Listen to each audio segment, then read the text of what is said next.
What was there? Was something I wanted to replace. Was it the main event? Because... Ooh. That in there. Did you want to replace something, or did you want to add something? Trying to remember. Because Bailey, Ricochet, and Cedric Alexander all jobbed on their first night. Yeah. Well, that was on there. Yeah, you can just add Cedric in there. Okay. I didn't expect a guy coming from 205 to do much anyway. Well, when they're giving them packages, you know what I mean? Video packages, it's like, dude, don't build them up and then make them shit.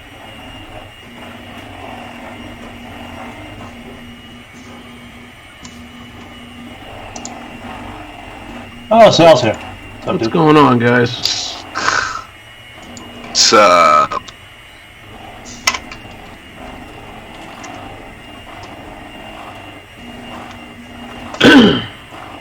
Troy wanted to be on this call so that he could stream the YouTube, right? Yeah. Oh, okay. I was gonna say, I thought he said he wasn't gonna be on the show.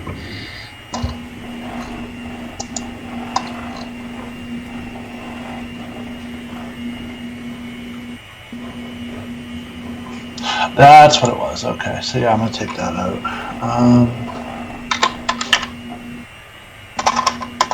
I just read on that too. I was like, huh, interesting.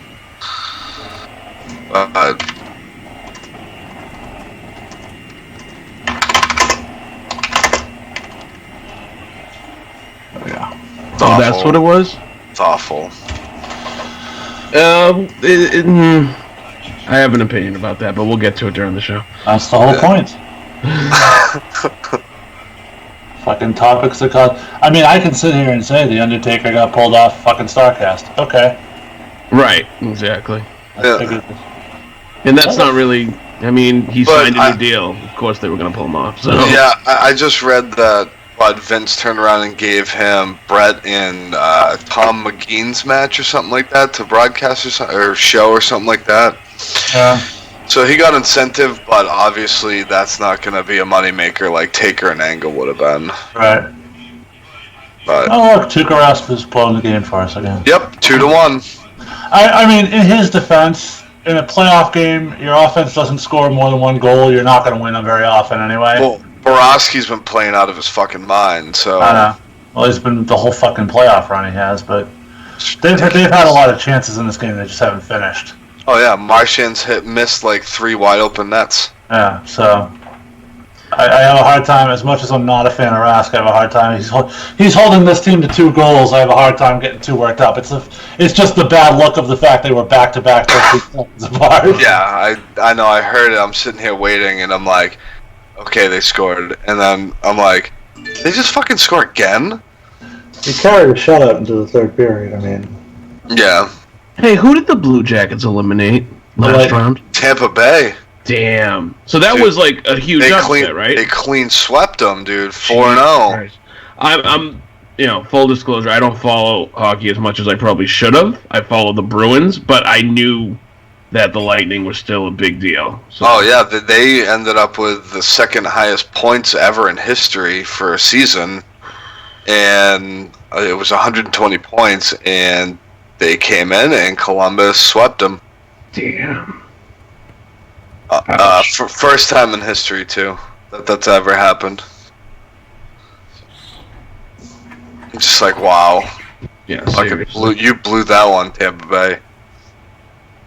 And then, come to find out, NHL.com had to have everybody redo their brackets because everybody lost because the Lightning got eliminated. The Lightning and the Pens both got eliminated in the first round. Jesus. Mm-hmm. Quite an interesting playoff so far for hockey. I'm 5 minutes from just saying fuck the live stream and we'll start. So what's he doing? I have no idea. You tallywhacking or something? Oh, Greeny, I wanted to show you something. What's up? Fuck you. So. Oh, he is here. Okay, he's just muted us. He's just being anti-fucking social. All right. Fucking live stream is up, asshole. I'm sharing it right now. Okay, well, I didn't fucking know it was up. Can you see that by chance? Is that I see Derek, who's in there. That's his wife, but he's going like this.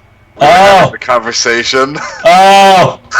Yeah. Still one of my favorite lines I've ever had. Oh my god, dude! Every single time, every single fucking show we talk about that. Big dick. Ooh, close. For the record, it would be helpful for somebody to let us know the live stream was up. Hey man, I told you I was busy. I was doing it in the background. I couldn't be talking, man. Well, just like, Alright, well, whatever. The live stream's up. Awesome. So, that detail's been wrinkled out. Thanks for the recap, asshole. I'm trying to help out, man. Oh, I was being antisocial. Sorry. I wasn't the one who said you were antisocial! Well, now you got me talking. So. Either you guys know anything about Daniel Jones. I'm not that familiar with the quarterback from Duke. Oh, I don't watch football that much. I followed very little of the draft prep this year. Fucking haven't had any time to fucking do it this year. That was why when you guys were talking about doing a fucking special, I'm like, dude, I'm not like in any position this year. Right? In past years, I'd have been right there with you, but. Oh, dude, John Havlicek died. Let's look at fucking Troy's tabs and see if we got a JBL situation. Jason, did you hear that? What? John Havlicek passed away. That sucks. I guess like just now. Good So for him. There you go. I'll give the Celtics more inspiration and beat the shit out of the Bucks. What the fuck, man?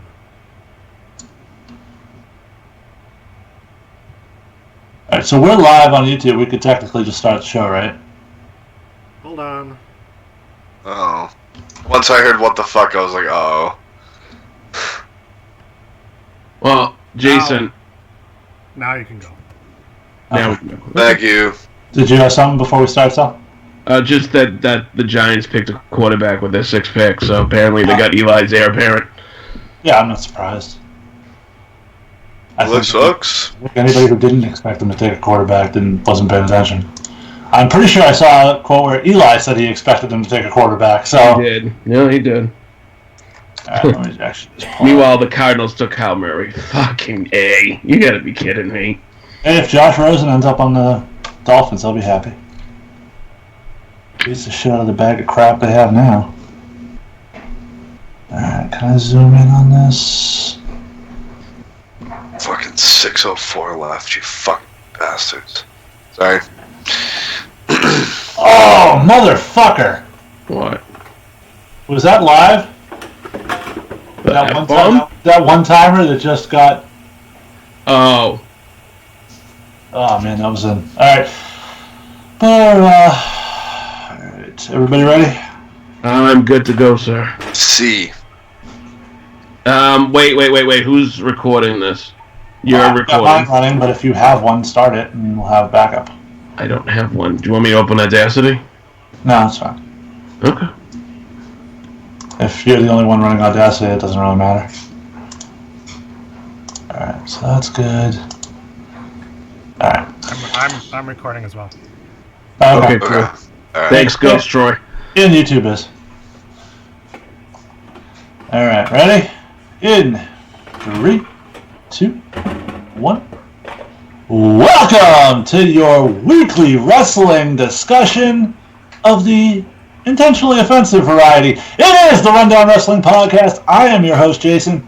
Troy is not with us this week as he is on assignment.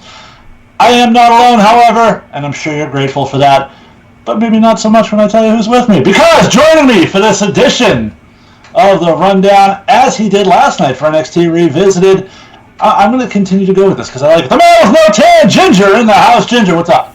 What's going on, you blue waffle lickers? How's it going? That's Good to be back here again tonight. That's a disturbing intro. You know, I'm not going to never come back again. But Ginger is not alone. There is a guy here who claims he looks like a famous wrestling celebrity. Personally, I don't see it. But Sal is in the house. Sal, what's up? What's up, Jason? What's up, Rundown? Good to be here. This is like 2 weeks in a row you're here, Sal. I don't know what's going on. What do we do to earn the appearances here? Apparently, my opinion stirs a lot of people's emotions, so I'm now obligated to be on the show. You know what? Look at it this way. It wasn't me that proved you wrong. It was Ronda Rousey herself. All right, moving on. Now, for those of you who have been following the show lately, we have... Oh, actually, hold on. Before I get there, let me say hello to everybody watching us on YouTube. I don't know if anybody is. Troy's keeping track of that. I'm not. Or he would be if he was here. But we are live on the YouTube, and if you are watching us on YouTube, which... While I'm doing this, could one of you just share the link out to Facebook or something? Because, it'll be good. While we're doing that, if you're watching us on YouTube, please slide over to the right-hand side of your screen. You will see a chat box. That chat box, we call it the Smathers Lounge. It is where you can interact with the hosts, share your opinions, give us your thoughts. We will read them on the show. Tell us we're douchebags if that's what you feel like. That's fine, too. We'll read that on the show. I have no problem. I'll admit it myself. But... that is where you interact with us, and we will interact with you back. It's a whole lot of fun, and we encourage you to do it. And pants, as always, are optional. Now, it is time to start the show. The rundown is in effect, and it is time to kick it off the way we've been kicking it off for the last few weeks. It is our tournament to crown the hottest woman in WWE. And I just posted this thing on YouTube, on Facebook, and it's not doing shit. Okay, anyway. Behind the curtain. So, this week we had our last 4 matchups in the Sexy 16. Was it Sexy 16? That's one of them, right? Yes, Sexy 16. We have determined the last 4 ladies that will be entering the Erotic 8. They will join Zelina Vega, Toni Storm, Alexa Bliss, and Becky Lynch in the Erotic 8. So let's find out who has moved on. And ladies and gentlemen, motherfuckers, you guys continue to amaze us every single week with how horny you are, and we fucking love it. Because once again, we shattered our vote totals. One more time. Every week this seems to happen.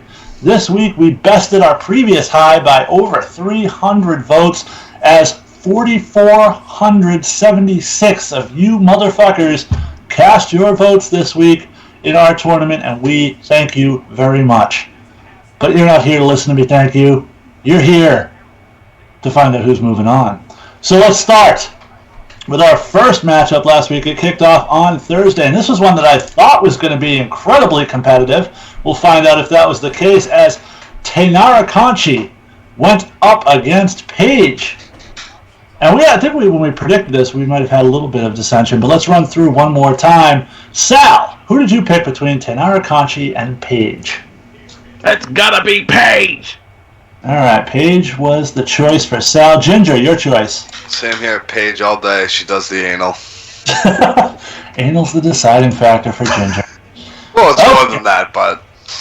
we can introduce you to Xavier Woods later. Anyway, the winner by a surprisingly large margin, with a total of 929 votes to 503. Moving on to the Erotic 8, the lovely Paige will be joining.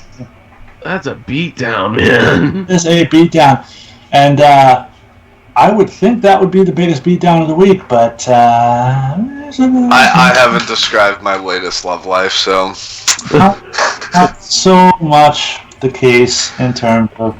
What it was, though, was the new highest vote total for any one individual, with Paige garnering 929 votes, besting Alexa Bliss from last week with her 863. And just when you think your record-setting vote total is safe, no, my friends, because our next matchup was Natalya taking on Liv Morgan.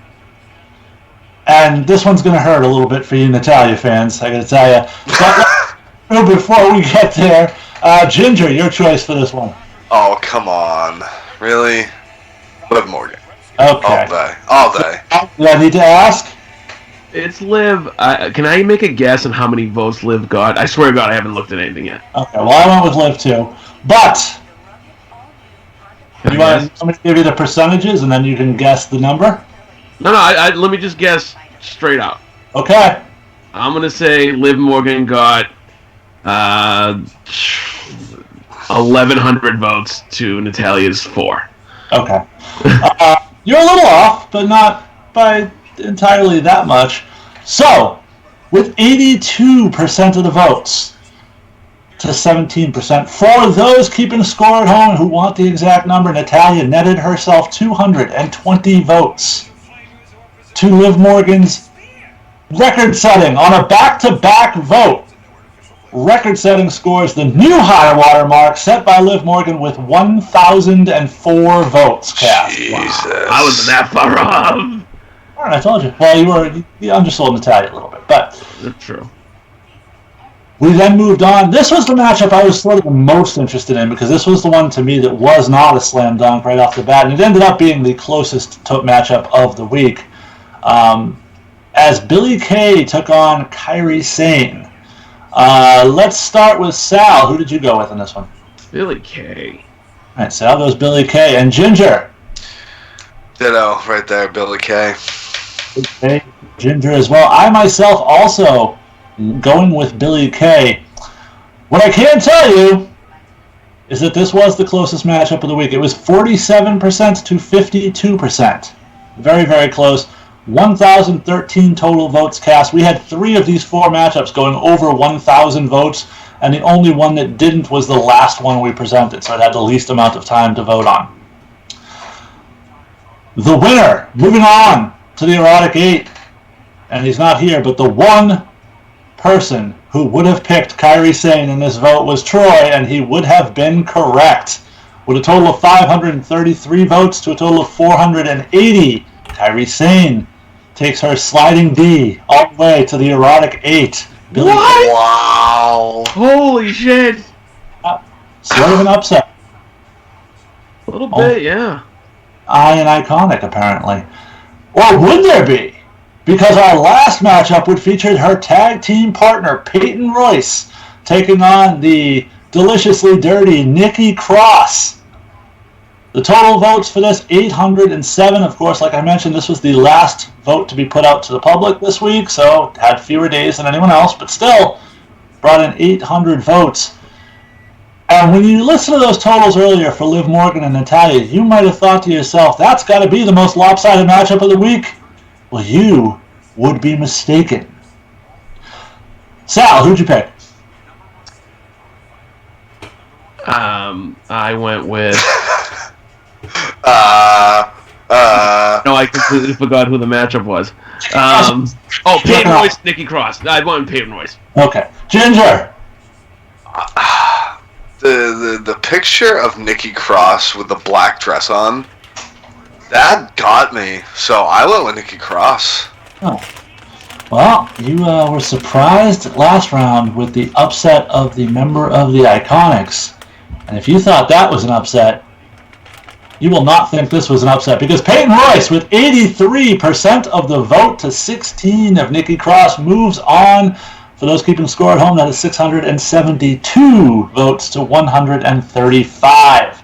Oh. So, our Erotic 8 is set, and you can begin voting on that right now as you are listening to this. All 4 of these matchups will take place this week. They will be out there for voting on rundownwrestling.com. We encourage you to check in daily, because starting tonight, right now, as you listen to this, you can go to the website and vote for our first Erotic 8 matchup as Zelina Vega takes on Paige. Really tough. Ginger, what's your early thoughts on that? I'm gonna have to take a little bit to. I'm gonna have to wait till next week. Yeah. Who do you pick in this one? This may surprise some people, but I'm going with Zelina Vega. All right. Yeah. Early thoughts right off the bat. I haven't voted yet, but I might lean towards Zelina Vega. I might have to give it some consideration. This is close. Now, our Friday matchup. If you thought that one was close, our Friday matchup features the just bootylicious Toni Storm and she takes on Liv Morgan in a battle of the blonde. And this is the thing. Every time we hear these matchups, we go, because these are all, well, there's one that I don't think will be that close. But, Ginger, Toni Storm, Liv Morgan. If you had a gun in my head, I'm going Liv. All right. Yeah. Sal. Let's see. If you had a gun to my head, I'm going Toni Storm. There you go. Now, Ginger, to your point earlier, well, I guess you were agreeing with my point when I said it, but some videos out there of Toni Storm. I wonder if that will swing the vote in her favor. Yeah, well, if you didn't mention it now, Yeah. a little leniency there, but Yes, we'll find out. For my money, I would probably... Man, this is a really, really tough one. I would probably go Liv by the tiniest of margins, but that's just me. Then, Saturday, this would be the matchup I think is going to be sort of a slam dunk. We'll see. Alexa Bliss returns to action in the Erotic 8 as she goes one-on-one with Miss Kairi Sane. oh yeah. Ginger? Oh, come on, Alexa Bliss. She's going to win this whole thing. I'm calling it now. Al? Alexa. All right, I would have to tend to agree. I would go with Alexa in that one. But this is what I think is going to be our biggest contest yet, our toughest matchup. I legitimately, gun to my head, cannot give you an answer to this one because I need to think about it. Because on Sunday, the heavyweight matchup of this tournament to this point takes place when the man, Becky Lynch, takes on Peyton Royce. Goddamn. Ginger, who you got? I'm going with the Ginger. All right. Because it's that tough. Because, like you said, this is going to be the hardest one. No, don't do anything with the letters. Sal, who are you picking? Maybe it's... Oh, cause they both have an accent, though. Oh, no, it's Peyton Royce. I can't believe it, but it's Peyton Royce. I guess I have to cast the deciding vote here. If it's me, I'm still fucking pissed off at Becky Lynch for eliminating Mandy Rose, so I'm going with Peyton. Oh, come on. My fucking vote, I can be a bitter bitch with it if I want to be. That's what I'm going to be. But don't take our words for it. Please go to rundownwrestling.com right now and start voting in the Erotic 8 chat back every day. These matchups are so tight, every single vote can be the deciding vote. We have had some of these contests decided by one vote, so legitimately every vote can count. So if you are a supporter of one of these ladies or a bunch of them, go and vote. We encourage you. It's been an amazing run in this tournament so far, and I can't wait to see where we go. I got to come up with a name for I can't do Final Four. That's too obvious. It's the Final Four. Thinking maybe the Fappable Four, but we'll work. Yeah, I was on going to say the Fappable Four. I was going to say that. Yeah, now I'm thinking like Ginger, so I got to change it. Anyway, now that we've completed talking about all 8 of these smoke shows, we're going to go to the next even number, and it's time to talk about... Leading off our Perfect 10 tonight, this week we saw that the Superstar Shakeup might not be quite over. And neither were the name changes. I say this because, for no real apparent reason on television given, Andrade and Zelina were moved back to SmackDown. That meant Aleister Black also moved back to SmackDown. We had Samoa Joe move to Raw. And we had the Viking Experience changed to the Viking Raiders with a asterisk, like, for now. So I'm gonna let Ginger you kick this one off on your thoughts because I don't want to hog the whole thing. Okay, I mean, the Joe thing we kind of saw coming anyway, because apparently he was sick last week, so, and considering the fact that SmackDown had gotten Finn Balor with the IC title, I mean, you're not going to have the US and Intercontinental Championship on the same show. So that was a given right there. The Viking Experience Raiders, I mean, I understand why they did it. I mean, I think they had to, due to that museum finally bringing that up to them. It's better than the Viking Experience, but I have a feeling Vince might give into it at this point because I understand doesn't like the word war, but goddamn, especially me and you discussed this last night, they're still calling them the War Raiders on NXT tapings. Gotta get that fixed. As for Andrade, I think they want to use him, and they just couldn't find anything for him on Raw, so they don't want to. Well, no, I mean it's already stacked. They already have all their storylines going into Raw already. So SmackDown, just put him in there, and hopefully, my guess he'll run a feud with Aleister Black, and.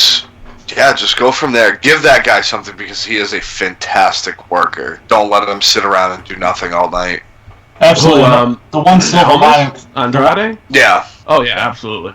The one silver lining to this is that we might actually get a payoff to the Balor Andrade program. We might get that we wanted, that they sort of started and then had to drop. Sal, your thoughts on the changes that we saw this week to the shakeup? So, Tom Phillips had a throwaway line at one point in the middle of SmackDown where he said, "The shakeup continues." No reason given, but I guess whenever they feel like moving somebody, they just go back to "the shakeup continues." I'm a fan of Andrade staying on SmackDown. I think they played into it at least decently with Zelina bringing up, "Oh, Finn was trying to run from us," so now, again, they're feuding with Finn, and who knows, maybe he does get an IC title run. The thing with Joe, I don't understand why you don't have an opening segment just saying, hey, SmackDown took our Intercontinental Champion. We weren't going to, let that slide. We signed Joe. Something. Just mention it before he just shows up there. That to me seemed very, just like they didn't give a shit. Now, as far as the Viking Raiders go, I think because, like you said, because of that museum, they had no choice. It's a bad look. I mean, it just makes them look like everything's rushed and they do everything second chance, or, hey, we got it wrong, we'll fix it. And they kind of fixed it. Just let these guys wrestle. That's all, So, with the Viking Raiders, my bigger issue was never the team name. It was more the individual names, and those stayed the same, so I'm still a little bit pissed off about the whole thing.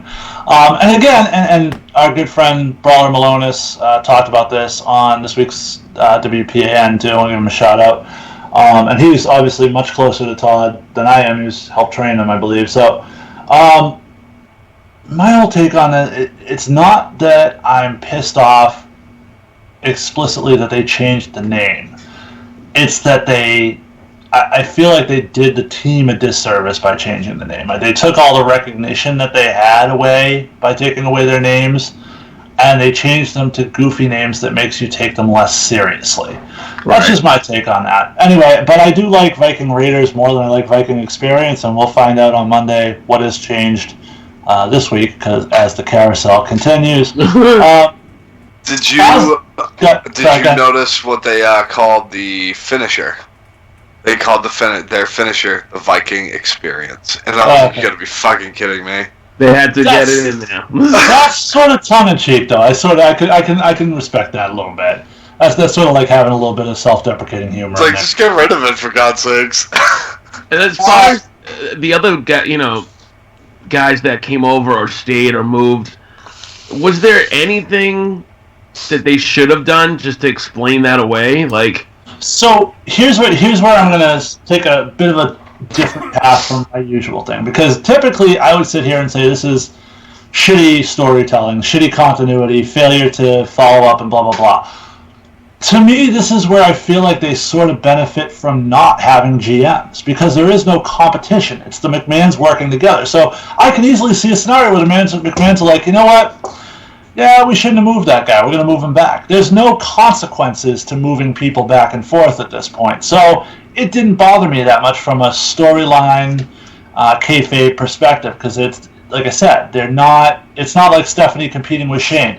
It is going to be interesting to see how they promote Survivor Series this year, given that, but we'll burn that bridge when we get there. Right. I will say I give them a bit of respect, because if you believe the stories, Fox was upset that they moved Andrade because they want to simulcast on their Spanish language station. They want simulcast representation on the show. There are other reports that suggest Charlotte was none too happy that her boyfriend was moved off the show, and that was a big factor in why they moved him. Who knows? We'll never get a straight answer on that.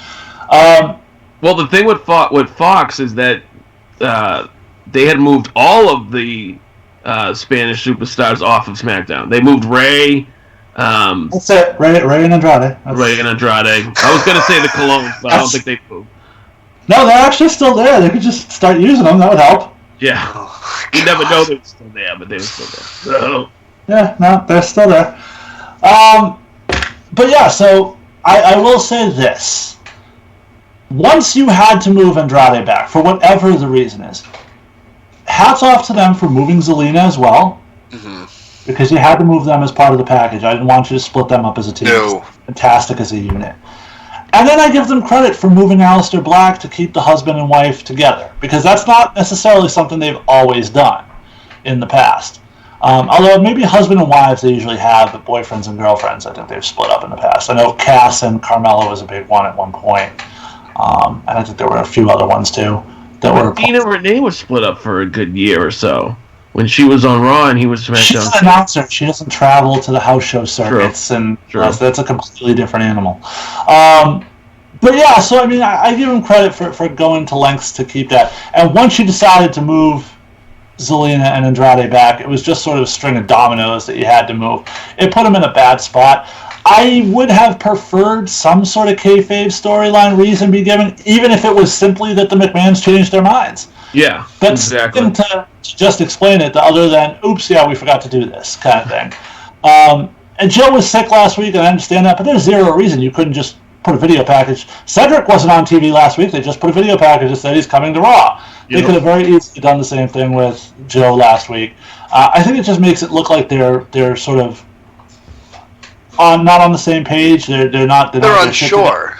Yeah, it makes it look like they're scrambling. Yeah, exactly. But even more so than that, and this isn't necessarily related to the shakeup, but it is something that I noticed on this week's Raw. And I thought actually it was a pretty decent Raw. I didn't hate it. Iowa is an awful crowd, though. They were fucking dead.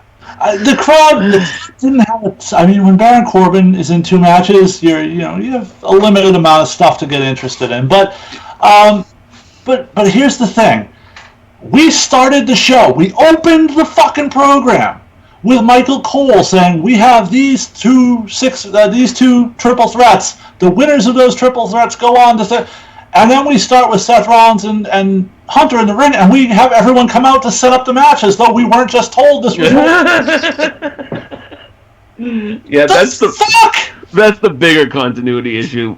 You said, Cole opened the program with that. Yeah, you do the fucking. Is Michael Cole's new gimmick spoiler? Because he did that with partner thing a couple weeks ago.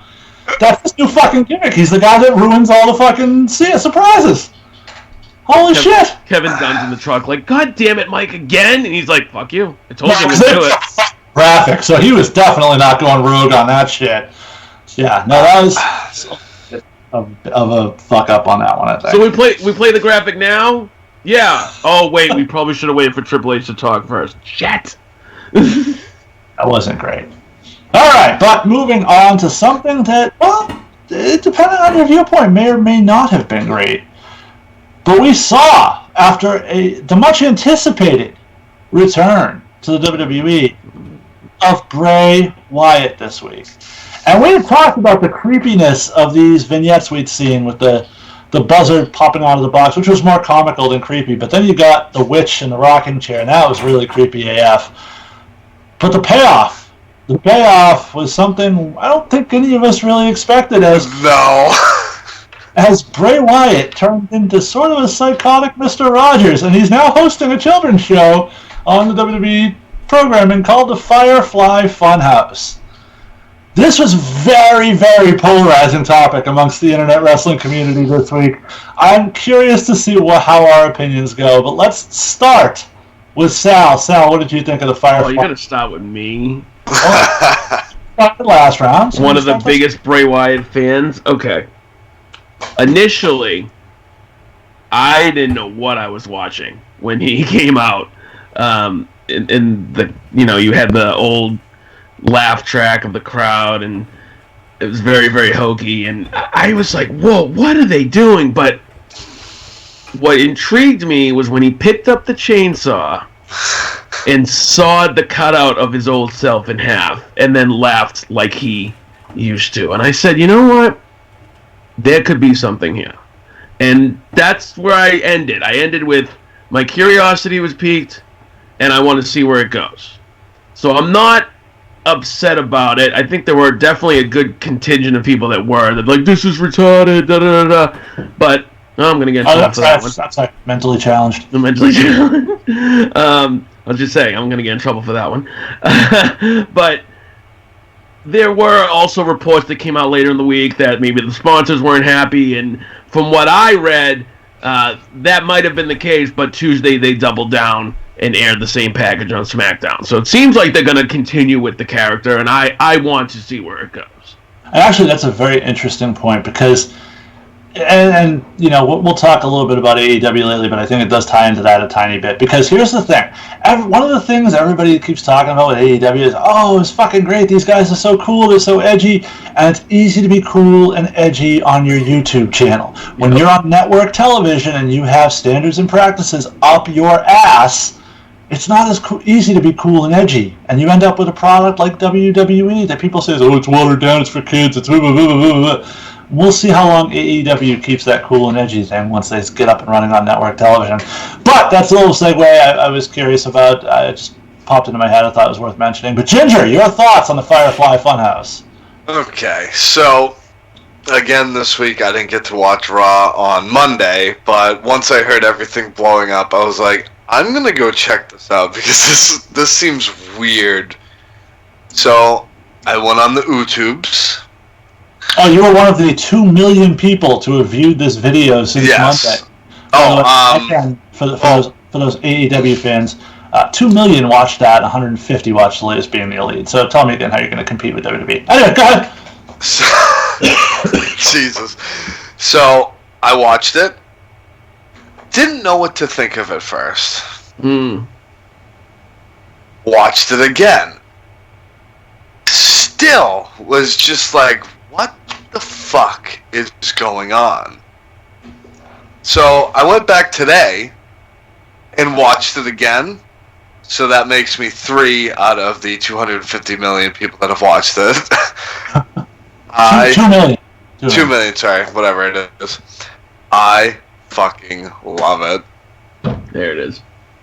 Seriously, like I said, it took me 3 times to realize what was actually happening, because it was kind of like it took you by shock. Like, you knew it was going to be Bray, but you didn't know what they were going to do. They didn't know if they were just going to bring back the original Bray, or if they're going to change it. And they fucking went full board and changed this whole thing.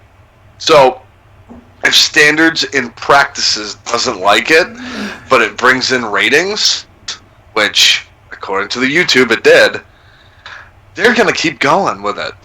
And if they do this correctly, this could be a huge hit for the company.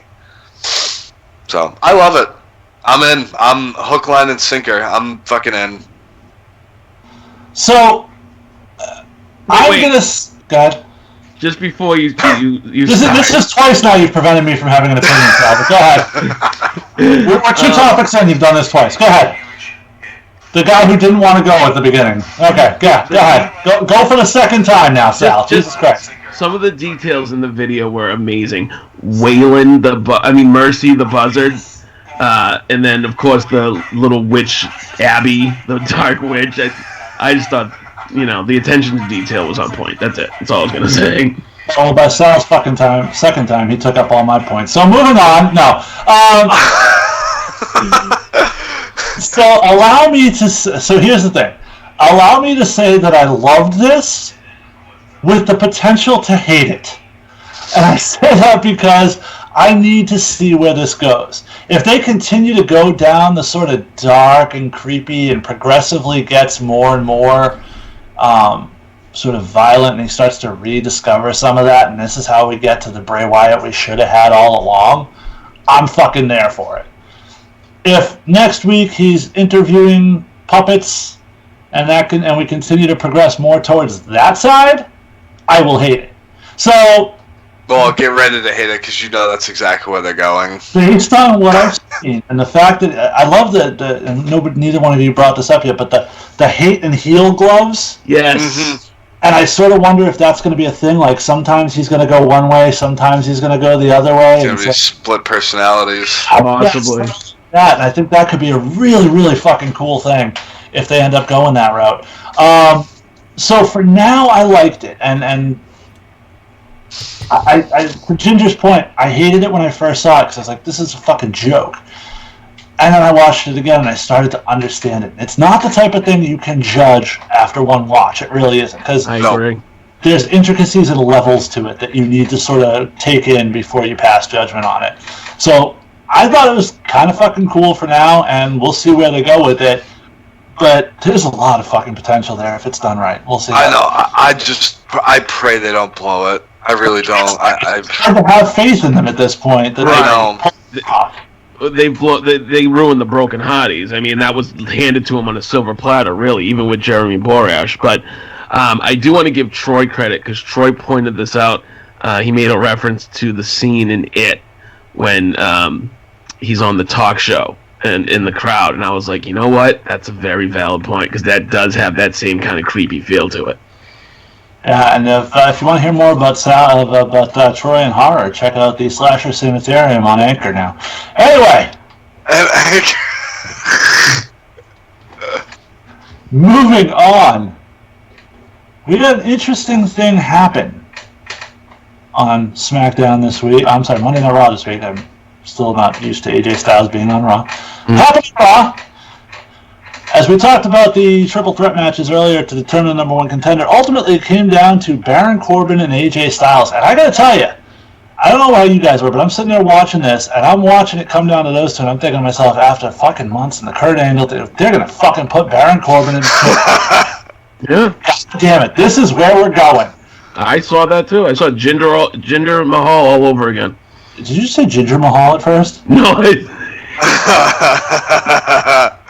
a character for you. Anyway, but that wasn't what they did. They gave us AJ Styles versus Seth Rollins at Money in the Bank. Now, it's an interesting thing. You got a little mute button there, so you can hit that next time you need to do that. Anyway, this is an interesting thing because I don't know which way they're going with this. And I say that because I don't want to be Sal, because we mocked Sal in the past for the whole, I want to see this great match, Fuck it, not now, I don't want to see it now. I'm not saying that, because I really fucking do want to see this, and I'm really glad I'm going to see this. But I feel like something like this should have had more build, more time to simmer. And yeah, we got a few weeks till Money in the Bank. But it just feels like AJ's coming to Raw cold. And his second match in on the promotion, he's earning a championship match. And we know Seth isn't dropping this title. So to me, it just sort of takes some of the sizzle out of what could have been an amazing match at SummerSlam if it was the first time they meet. Now, interesting to note, this is legitimately the first time these two will meet in singles competition, as far as anybody has been able to find out. That they've worked tag team matches together, etc., etc. I think they were on opposite sides of Survivor Series at one point. Really? But they've never, even in the Indies, faced off one-on-one, as far as I can tell. So this will be a first time. And this is a legit fucking dream match. The things these guys can do in the ring together is going to be off the charts. My problem with it is that I don't see us getting any sort of real finish. I see this sort of being similar to AJ and Nakamura, where we go pay-per-view after pay-per-view after pay-per-view, where there's no real finish, nothing actually happens. There's DQs, there's countouts, etc., etc. Both guys try to stay strong, and in the end, we're just left with a feeling that what we just witnessed in this program was flat. And I hope we don't go that route. But the one thing they could do, I think, that would save this from being flat is an AJ Styles heel turn, and that's what should fucking happen. Sal, what did you think about this one? I love the idea of AJ facing Rollins. Obviously, that is a dream match, and the timeline makes sense. AJ was in TNA the entire time until Seth signed with NXT, pretty much, or FCW, wherever he ended up being brought in. ROH at the time, yeah. Yeah, and then AJ left TNA to go to ROH and then New Japan, so they never would have had a chance to work together. And WWE has done a decent job of keeping them apart. I have seen some opinions online that think that maybe WWE is stacking Money in the Bank because the week after that is Double or Nothing. I don't know if I necessarily agree with that. Also, I don't know if you're aware of this, I'm not a viewer, but the night of Money in the Bank is also the night of the series finale of Game of Thrones. Yes, I heard about that as well, so it would make sense for them to stack the card. But to your point, AJ and Seth needs to be epic. So I don't even mind if they want to do a 3-match series. Just tell a good story, please. Yeah. That's all I'm asking, because AJ needs a good story right now. He's kind of just... Which is where I think a heel turn could be huge for this. Yep. But to that point, Vince always has loved his little Mighty Mouse character. And I think that's what AJ is. Oh my gosh, For Vince. I did that backstage interview, and he said I'm not the biggest dog in the fight, but I was like, he called himself a bulldog. I'm like, so he's gone from pit bull to bulldog. Fucking great. All right, good. I'm looking forward to it. I was in the same boat as you. I was like, dude, if they put Corbin in there, it's gonna be absolute dog shit. Nobody would have stayed for it. Nobody wanted to watch that match. I think that would have been the better way to go, to be completely honest with you. I don't necessarily mind Corbin in there, because you're feeding your baby face his first challenge. Yeah, exactly. His first defense is a guy you know isn't going to beat him, but is a guy who's been sort of built up over the last few months. You're going to have, and we'll talk about the match on the other side, so you've got another match that can close the show. You don't need Corbin and Rollins to close the show. So I think this was like sort of the perfect spot to put a Corbin match in, and then you sort of close that circuit. He can lose, he can go back to the mid-card, and we can be sort of done with the Baron Corbin thing for a while. Then you can start building to this program. So for me, that's what I say. Me, when I say it, I think it's a little too soon. Yeah, I feel like it could have been rushed, but I think they do want to completely 100% stack the card. Especially if Game of Thrones, because people are going to want to watch Game of Thrones, because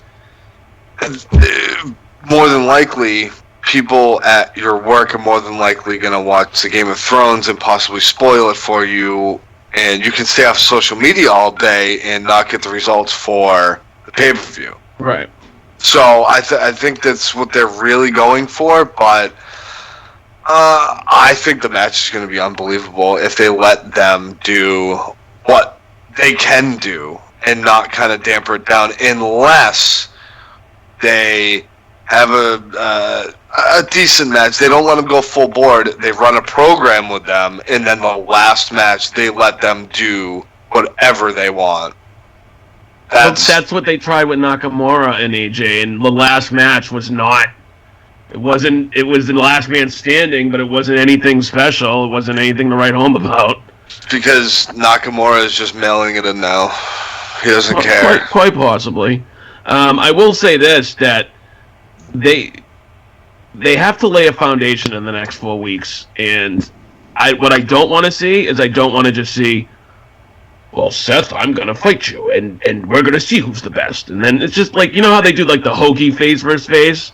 I don't want to see that. Like, give them an actual story. Yeah, I think they'll be smart about this, unless they have somebody interfere in that match, and then one breaks off. Hey, it's Money in the Bank. You never fucking know, right? Like, Yep.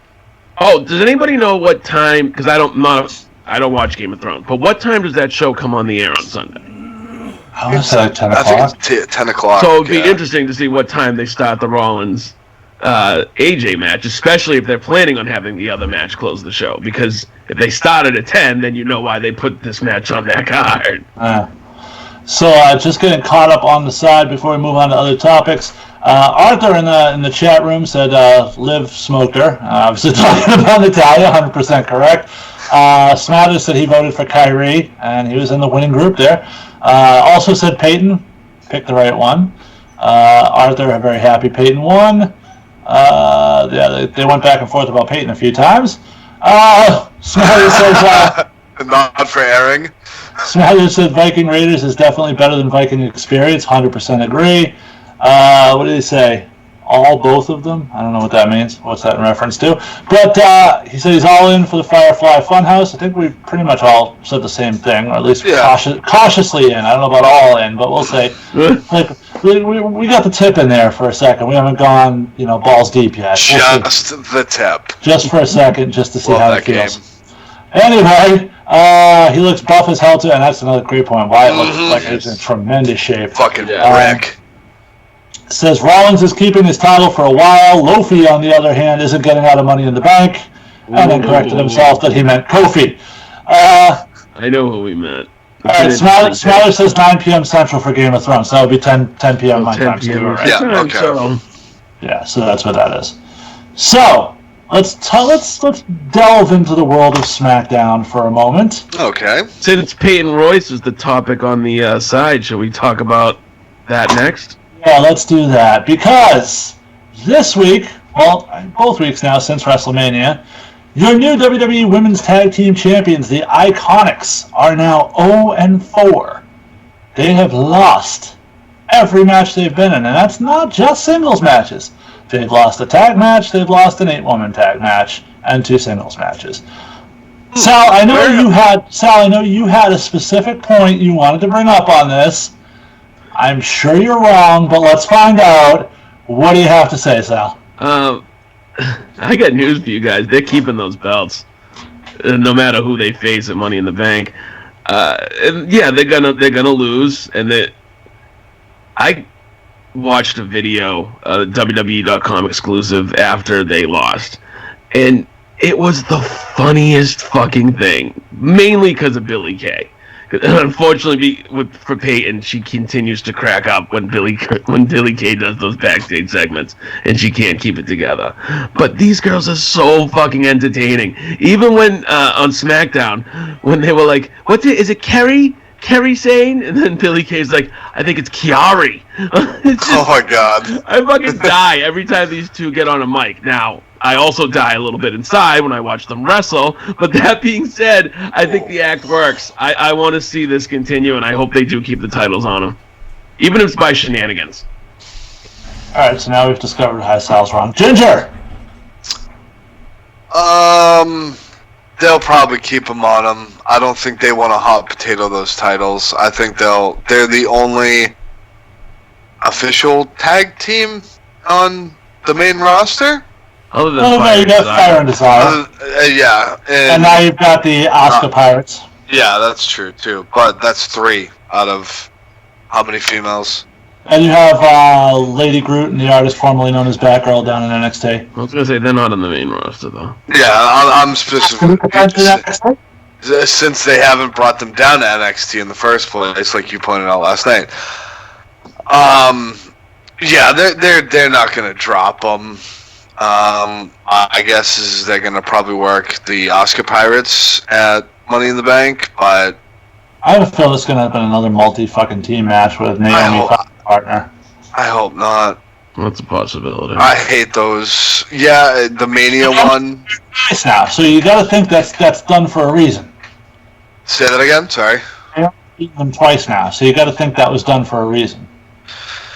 Yeah, I'm over Naomi. but it's So is the Detroit Police Department.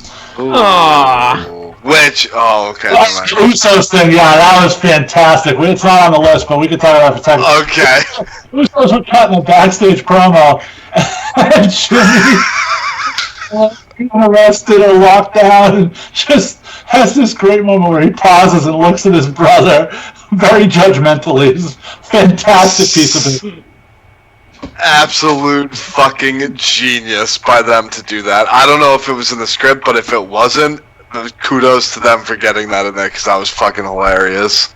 Alright, so I agree with the two of you that these titles are not going anywhere off the Iconics for a while.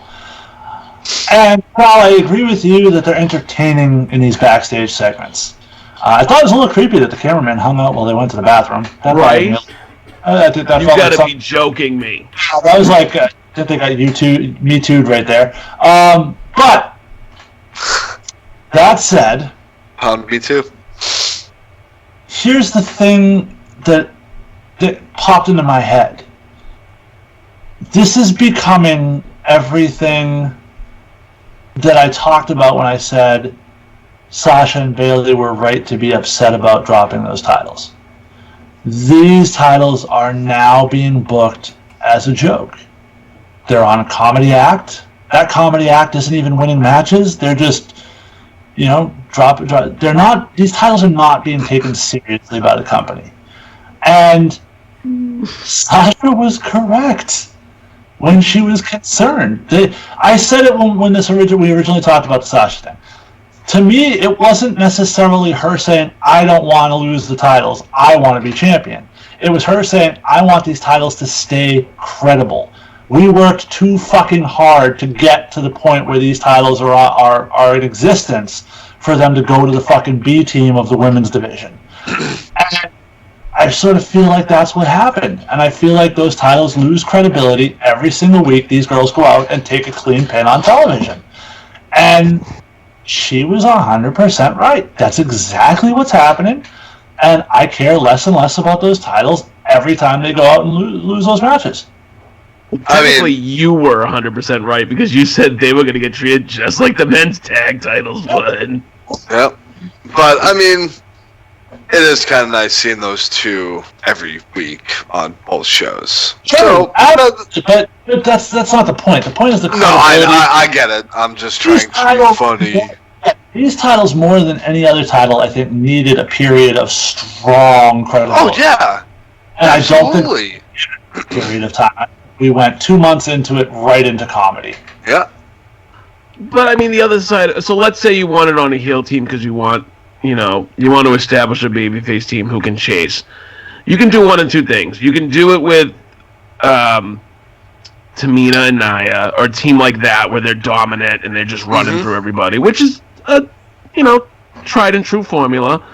Or you could do it with, like, the snivelly heel that, like, barely escapes with their title. And I think that's what the Iconics are going to be. Yeah. And who knows, maybe if Nia doesn't get injured, maybe that is a route they went down at one point, But for now, I don't see anybody else in that division able to hold these titles.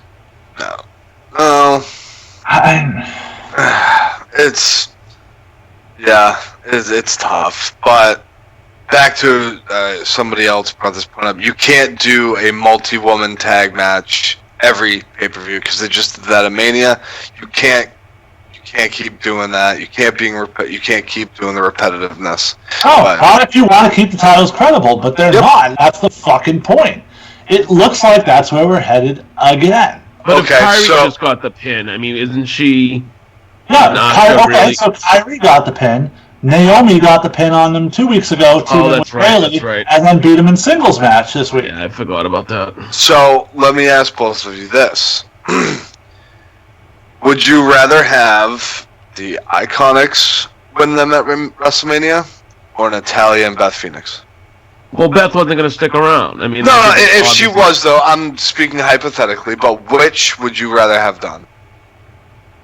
Natalya and Beth Phoenix bring an air of credibility as wrestlers. Exactly. So if I had to choose between those two, I would have gone with Tamina and Nia, and I'm not a fan of them.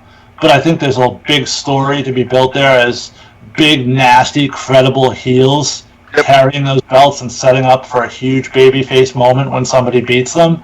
I think that would have been a better choice than the Iconics too. And I love the Iconics. I really do. If you can go back and listen to previous episodes of this show, I was one of their biggest supporters when they were in NXT. They have regressed to the nth degree as in-ring performers, I think. I don't know how that happened. Unless that's the gimmick. It's got to be the booking. It's got to be what they want them to do. I think Vince wants them to be sort of the wrestlers that can't wrestle, and maybe that's how awful it is. It is awful, but I mean, he was ready to go with Eva Marie. He was ready to do the exact same thing a couple of years ago. But I mean, who knows? I feel like, you know, you can like or dislike what she chose to do, but I feel like this is sort of a vindication of what Sasha was upset about post WrestleMania. But we could talk about Smather says, how about Naomi and Nikki Cross? Crazy glow. Okay.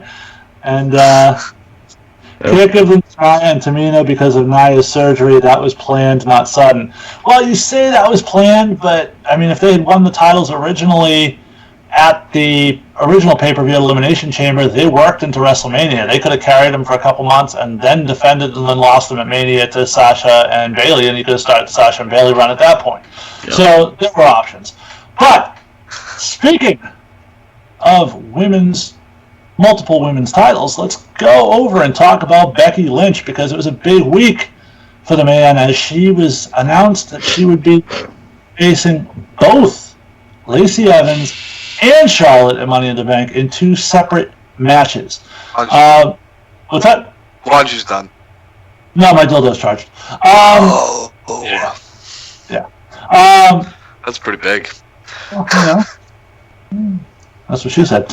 Anyway, we had 2 different segments here to discuss. We had first on Monday Night Raw, Becky got into a little thing with Lacey and faced Alicia Fox.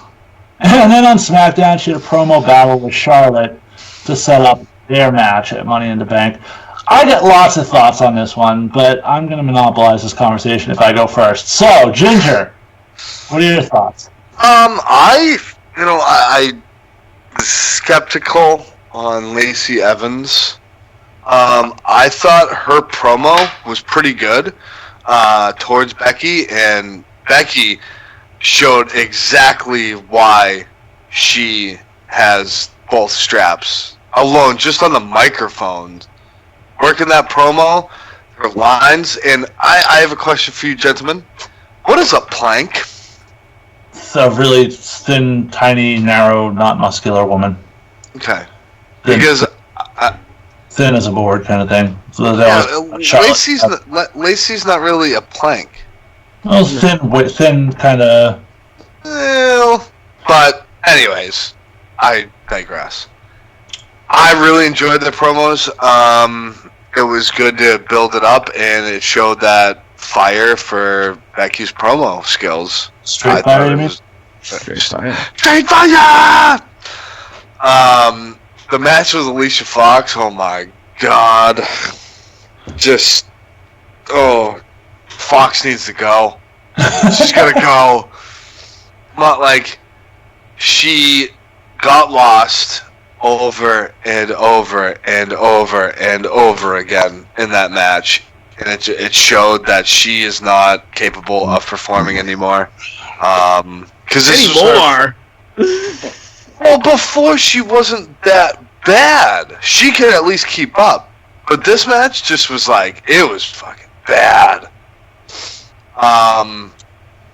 Unfortunately, my stupid ass didn't watch the segment on SmackDown, so Sal, what do you think of this whole situation? Back when they first did the Undisputed Championship and The Undertaker, the American Badass, was the champion, I feel like he was 2 different characters on SmackDown and on Raw.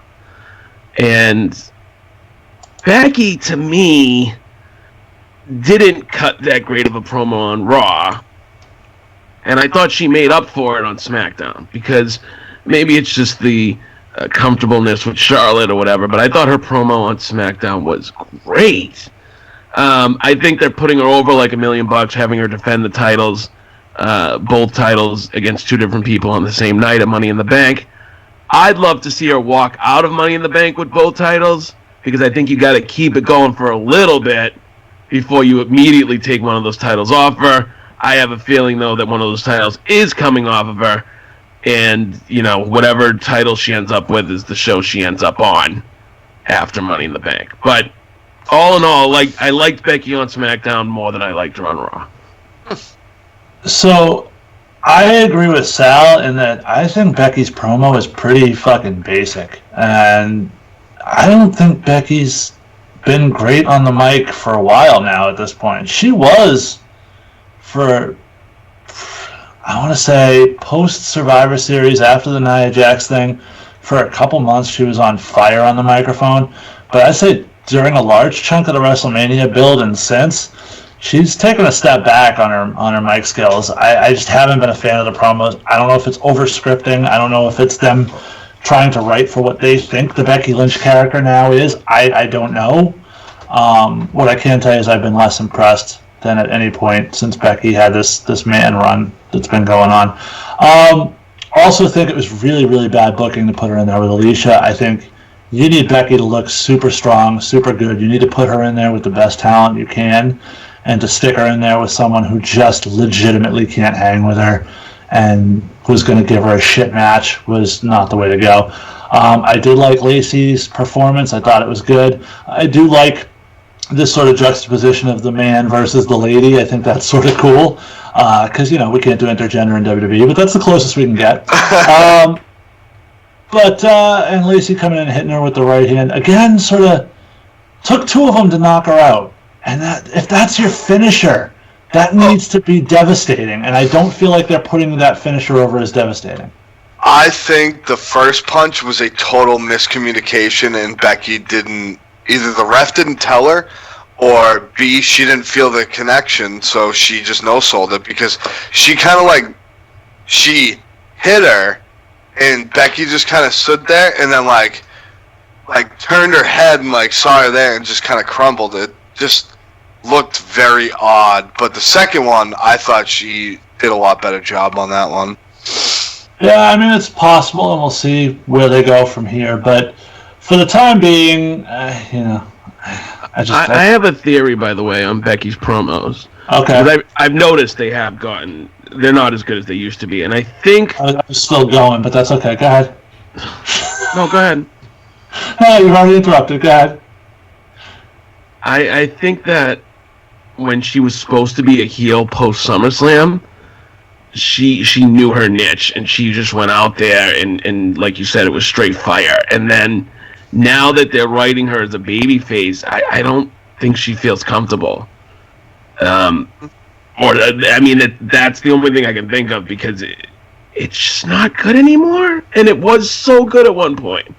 And that's why I thought on SmackDown she kind of found it a little bit. I don't think it's progressed. I think it's sort of just stayed the same thing. And I think, like with anything else, if you just keep doing the same thing over and over again, it's going to get stale pretty quick. Now, as for the SmackDown segment, I thought it was good. I thought you put these two women in a ring together, and it's always going to be good. I think Charlotte has a credible beef, having lost her title without ever being pinned. So she has a right to sort of want the rematch. My problem with this is sort of a bit of a shoot of what they said. I need you to move on from Becky and Charlotte. There's been too much of it. It's not special anymore. It's not something I get fired up for at this point. I've seen it far too much in every possible way, shape, scenario. You've now got a roster on SmackDown full of women that would be exciting matchups for Becky. Ember Moon, Bayley, hell, Mickie James. And you're going just right back to this fucking well we were in prior to WrestleMania. Right back to the same fucking thing we've basically been doing since last SummerSlam. We're still gonna do it. I will get to predictions when we get closer, but I can very easily see a scenario where Charlotte takes that SmackDown Women's title, Becky goes back to Raw, feuds with Lacey, and Charlotte begins a program with Bayley. And I think once that happens, if that's the way they go, we'll be far better off for keeping these two women separate on separate brands and away from each other for a while. And I think a Charlotte-Bayley feud could be fire if it's done right. Smatters on the side chiming in says, Becky needed Ronda, surprisingly. If they focus her against Evans, because we all know Charlotte is getting the SmackDown belt back, Becky might get her groove back. So pretty much, I think Smathers mostly agrees with what I was saying. Sal, do you have anything else you'd like to interrupt me with?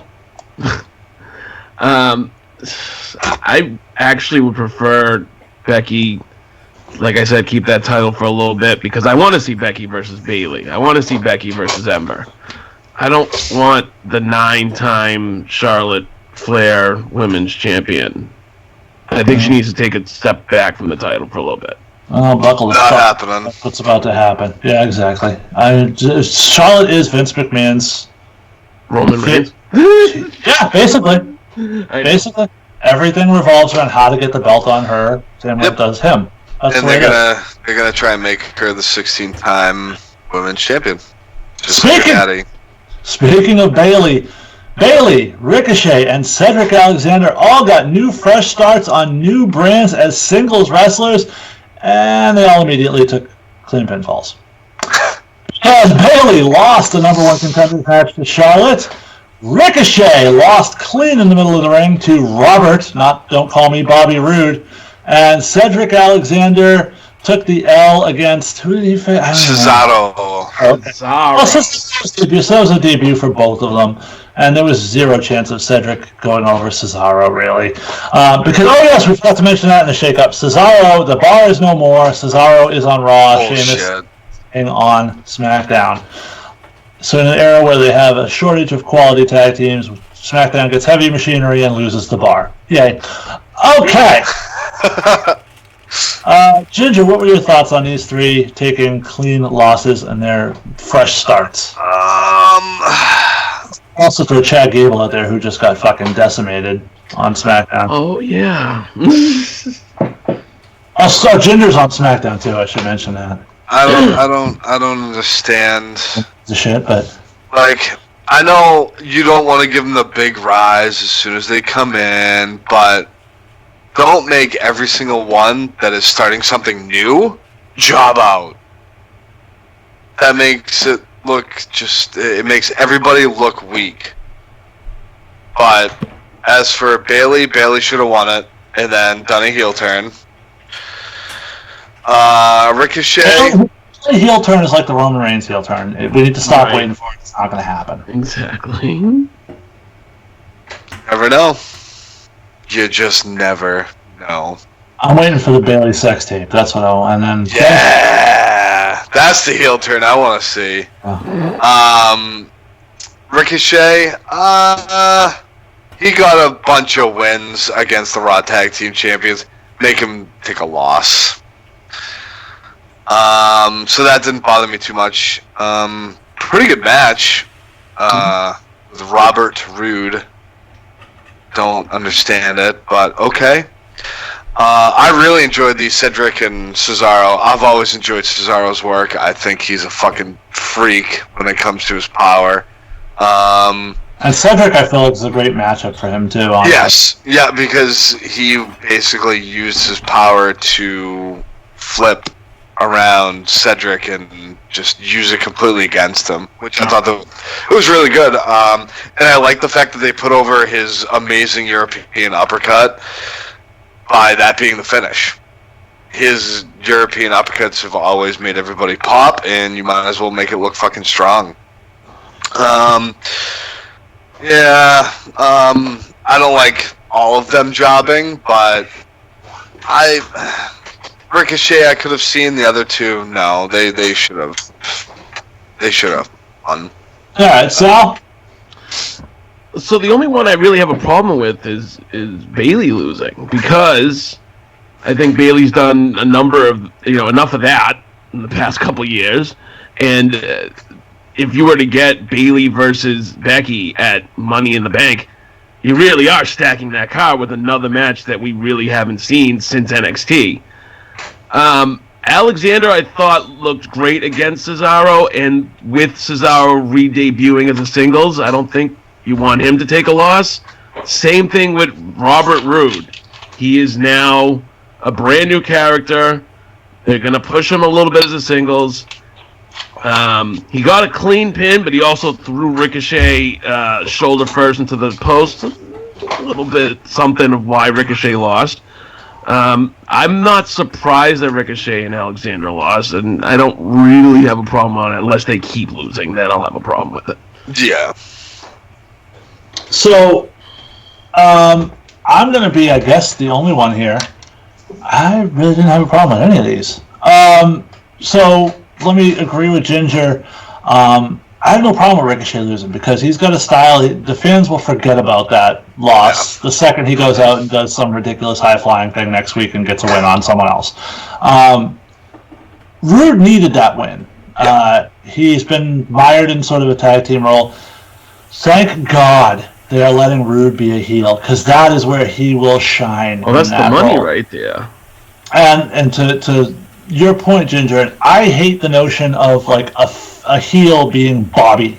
Like it just sounds like a face name. Like I like the change to Robert Roode. Like I'm professional. I'm better than you. I'm elite. Like I just like that. It has more of an asshole sound to it. So if you're gonna be a heel, I like the Robert Roode and fucking points for the porn stash because that was fucking. It looked like goddamn Tom Selleck out there. Okay, so the since we're gonna talk about the sweet mustache.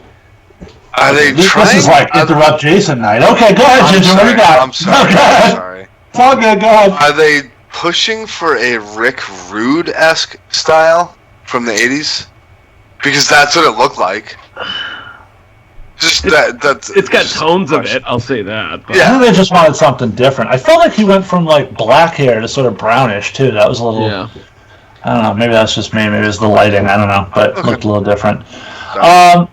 Now, Cedric, as it's been said, I don't think anybody expected him to go out there and beat Cesaro. I think he was allowed to make a good showing for himself, and I think that sets him up well. I mean, there's definitely a ceiling on how far I think Cedric Alexander can get as a cruiserweight on Monday Night Raw.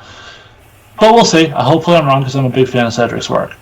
Now, to the one that might be the more unpopular opinion on this. I don't have a problem with Bayley losing in this match, and I'll tell you why. As much as I just said I don't need to see another Charlotte Becky program, and I don't. That said, we need to go back to the drawing board. And the way you go back to the drawing board with Bayley is to establish her as that underdog that people fell in love with in the first place. So having her lose these matches, and if Charlotte wins that SmackDown belt, you can have Charlotte in a program where they're holding it over her head, like, look at this, you didn't beat me. I got this shot by beating you, and Bayley can go on a little bit of a losing streak and help rally the fans behind her. That is how, in a weird way with Bayley, that's how you're going to build her back up, is to have her lose quite a bit for a little while. So I didn't have a problem with that, because I think that's a big picture move, and I can see the big picture as it's taking place. So I was okay with the Bayley loss. I was really okay with all of these. I didn't have much of an issue. The one that I sort of was more upset with out of all of them, to be honest with you, was Chad Gable, because that guy needed to establish himself. You set him out there with Jinder Mahal, so you gave him an opponent that he should be able to go out there and beat, and you just used them as fodder for Lars Sullivan, and I think that was just a waste of both. But that's me. All right, so now I'm done. Now you guys can talk. The thing with Bayley, and maybe I got too sucked into that promo, because when she came out there and she was like, oh, you know, Becky, you can't remember how many times you beat Charlotte, but I can tell you how many times you beat me. 0. And then yes, and then but when Charlotte was trying to talk over and she's like smacked the mic out of her hand, I'm like, yeah, you know what? I want that. I want Bayley badass. I want Bayley to be like, I'm fucking sick of this shit.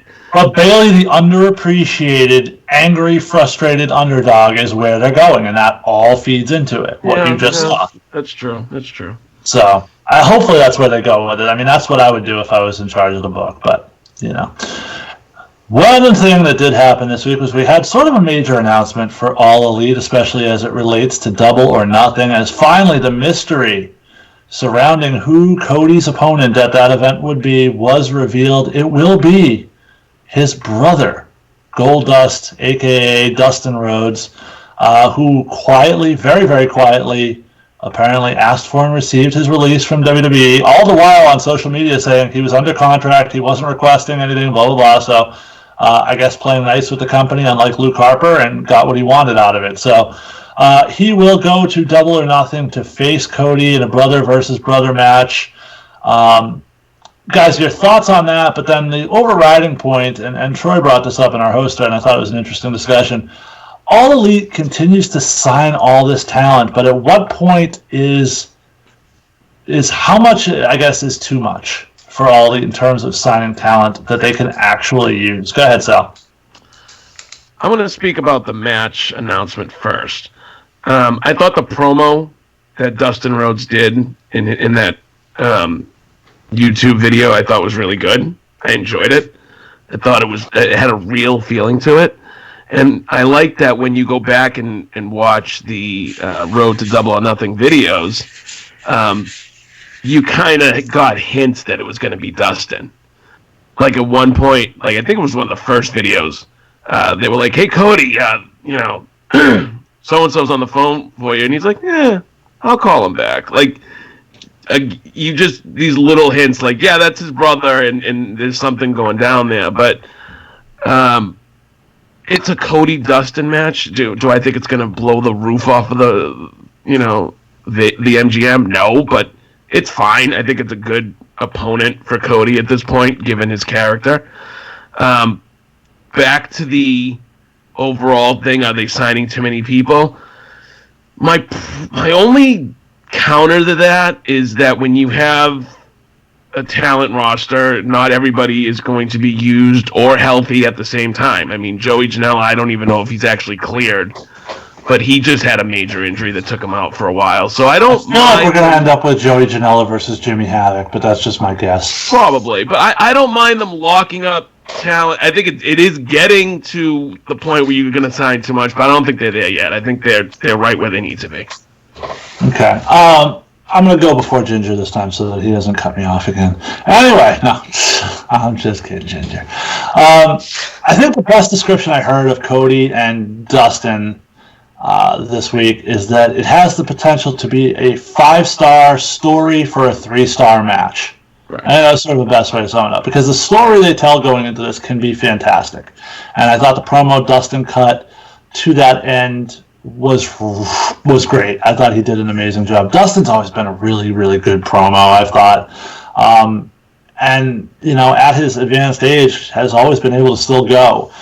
He's sort of the definition of that I'm not as good as I once was, but I'm as good once as I ever was type.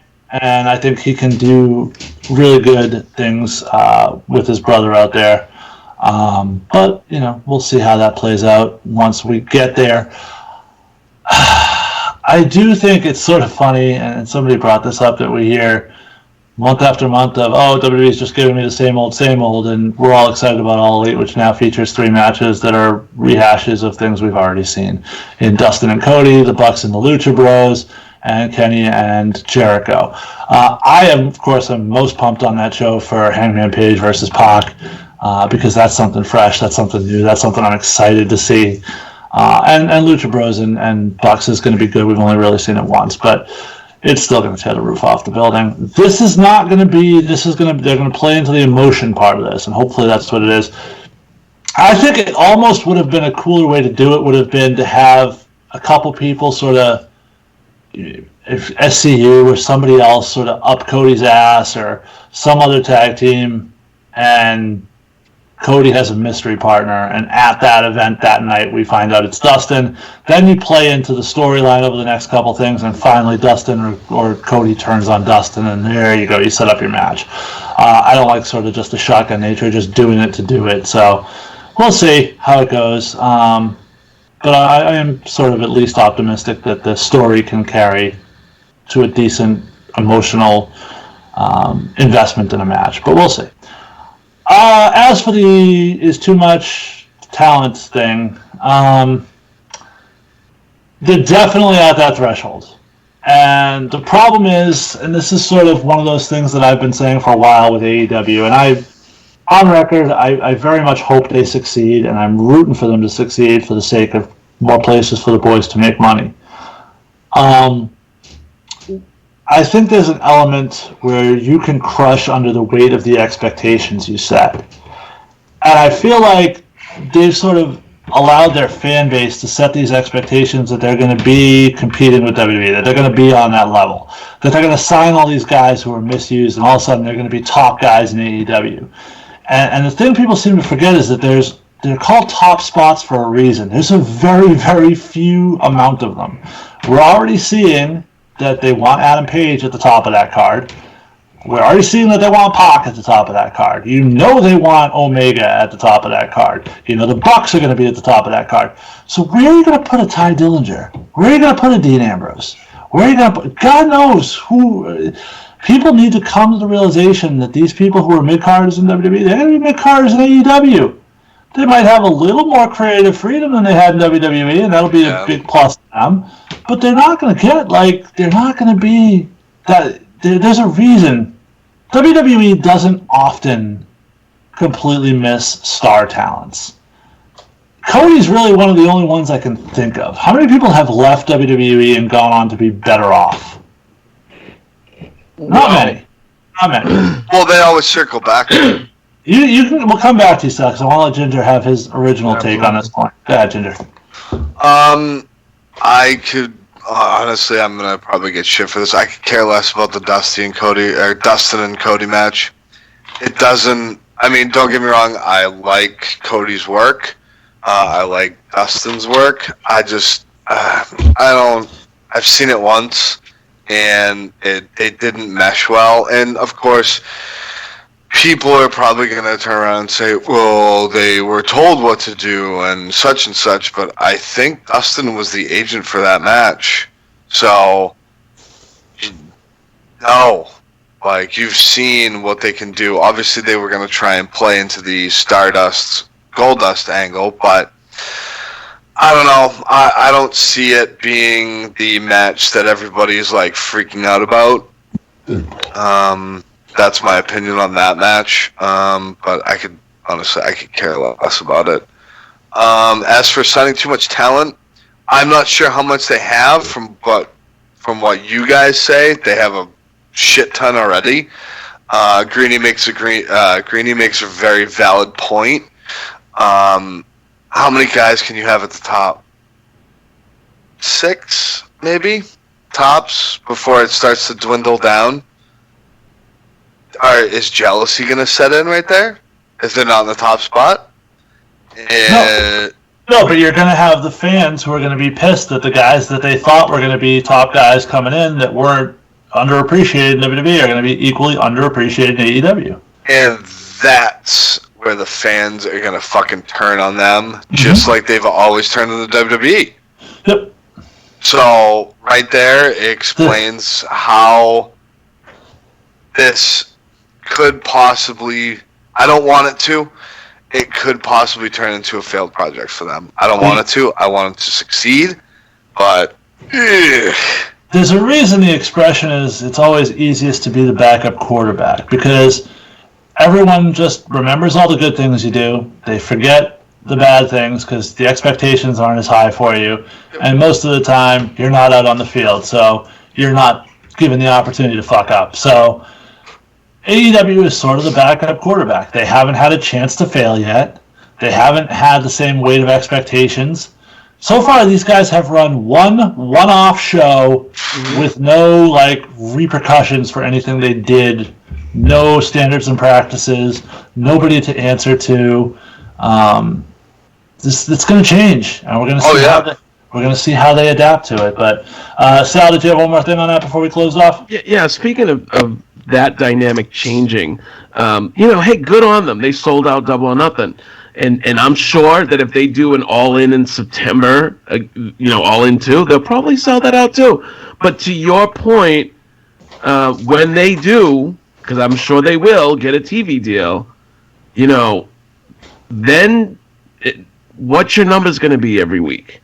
Not just TV, but what your house is going to be every week. And I think everybody who's so they're not going to do house shows. Well. So, okay, fine. But that being said, you had mentioned who else has left WWE and proved to be a success, and I think that Neville is one of the reasons why people think that Ambrose is going to go to AEW and get a top spot, or Ty Dillinger, because Neville seems to be given that top, feud with Hangman Page, but like you said, they're gonna focus on Cody. They're gonna focus on the Bucks. These are the guys that they're expecting to bring people in. So I think Neville's great, and I think he is probably going to be very successful post WWE. But do I think a lot of the other guys will that have been released? No, not at all. Yeah, we'll see. And John has joined us on the YouTube chat. John, thanks for joining us. Hi, John. Said he actually liked the attitude Bayley's been sporting since the shakeup. I like watching Bayley shake anything. Also said Dustin's promo was good. The match is not filling him with excitement, though, and I think that's exactly where you're going to end up, too. That's where you're starting. I feel like that's where you're going to end up. So moving on, are we setting up to see Roman Reigns versus Shane McMahon at SummerSlam? I asked that because it seems like Shane has taken up the mantle for his father, which is sort of, I really like that touch, given what she just did with The Miz. And who puts their hands on another man's father? It was tremendous work by Shane. But Shane is now sort of seconding Elias, who is going to face Roman at Money in the Bank. So there's a good amount of time before SummerSlam. We know SummerSlam and WrestleMania are usually the times we see McMahon's in the ring. So are we setting up for Shane McMahon to be in a big program of Roman Reigns heading into SummerSlam? That's a big old yes, Captain. I like it because they can. I love in storylines when they backtrack to previous events. I hope they bring up the fact that Roman absolutely murdered Shane with that coast to coast into a spear. Where everybody literally thought Shane had been dead. I like it. I think they could probably do some creative stuff. But yeah, we are absolutely 100% going to that. And as for Elias versus Roman, I've seen it at a Boston house show. I enjoyed the match. They've done them on Raw. I enjoy their matches. I think they cling very well to each other. I just hope it doesn't kill Elias after they're finally giving him a match instead of just playing music on shows. Well, we got John on the side, so they need to put the elite. They need to have the title scene exist independent of the core guys. Otherwise, it just looks like they started a promotion to put themselves over. I think they're going to put the title on. Ding, ding, ding. I think they're going to put the title on Adam Page, and I don't think that's going to be an issue because Adam Page is sort of the next big guy, and he's the guy that hasn't been in that spot before. So I don't think there'll be nearly sort of the blowback of him being put at the top of that card. Also says Smathers says Roman Reigns is going to give Elias another concussion, and John says they seem to be doing the right things in the never-ending quest to get Roman over for the moment, which I'm good with. So I don't have a problem with this, and I think it's good. I think it's interesting that Roman is working Elias at Money in the Bank because it means Roman isn't going to be in the Money in the Bank match. It means they're going to keep Roman out of the title picture for a little while, at least. Yeah. Probably, if it is a program with Shane, probably through SummerSlam, which is good. I don't think they need to throw Roman right back in the title picture. I think you'll start to see some of that resentment come back if you were to jump right in there right away, especially when a guy as beloved as Kofi has that belt. So until that changes, they certainly don't want to do anything. But yeah, no, I could be there for Roman and Shane. I think Shane would sell Roman shit like crazy. I think it would help Roman to have a smaller opponent who will do some crazy shit for him to help him get over and establish Roman as sort of the badass on SmackDown that he's been in the past on Raw. So I think there is something there. Sal, what do you think? So, surprisingly, Shane might be the perfect heel for Roman at this point. Had Roman stayed on Raw and you kept putting him at McIntyre, you already saw that wasn't gonna get Roman the most cheers. I'm gonna up the game though because they have an event, a very important event in their minds coming up in Saudi Arabia in June, And I think that's where we'll get our first Shane versus Roman matchup. Now, whether that matchup has a real finish or maybe Elias helps Shane get a cheap win, and then that leads into a bigger match at SummerSlam, that's a possibility. But you'll be returning to the site of Shane's victory as the best in the world. That's right. Yeah, we'll see. Well, we'll see how it plays out, but I think it's definitely interesting the way they've chosen to build this Elias match, and I do think there's a reason for the way they've chosen to do that. Now, what we saw on SmackDown, much to the surprise of probably no one, Kevin Owens, the despicable bad guy that he is, turned on Kofi Kingston and beat down the WWE Champion following teaming with him in a tag team. Well, I'm sorry, he wasn't teaming with him. It was a one-on-one match with Nakamura, who, by the way, had one of his better matches in recent memory with Kofi. They were competing against each other. Rusev got involved. The New Day ran in. Kofi, in a great touch, Kofi saved Owens, delivered the Trouble in Paradise, and then ate a super kick from Owens. We all saw this thing coming. I think sort of the cool thing was that there were a lot of moments where we thought it was going to happen, it didn't happen, and then it happened out of nowhere. So I thought they did at least that part of it well. I would have loved to see him run with this Big O thing for a little while longer, just to sort of really set up the friendship to make the heel turn even better. But I also understand we've got X amount of time before Money in the Bank, and we needed to build it. I thought Kevin Owens did an amazing job playing psychotic, sort of snapping out of nowhere. I thought he did a great. We talked about the story. He's got a credible story. That was supposed to be his spot at WrestleMania. Kofi took it away from him. So I think there's 100% believability here. I think this is great, and I love the fact that it wasn't Kofi that ate the apron powerbomb. It was Xavier Woods. Mm-hmm. And the reason I particularly love that is we have Big E already laid up. Owens has now taken out Xavier. So now they go into Money in the Bank, and Kofi's got no one to watch his back. Owens can do his underhanded cheap shit, win the title, and it doesn't necessarily hurt Kofi because his backup wasn't there. Yep. Sal, what did you think of this whole thing? Jason, you'll appreciate this as an old school wrestling fan, and I'm not going too old school, but there was I think it was a Halloween Havoc in 1995, where Ric Flair was teaming with Sting against Arn Anderson and Brian Pillman, and everybody knew it was coming. Even Sting knew it was coming, and he was like, "Flair, I swear to fucking God, if you screw me, I will kill you." And the second Flair got in the ring, he screwed him. And that's what I thought of when I saw this turn. We all knew it was coming. It didn't make it any less amazing because Owens is so fucking good at it.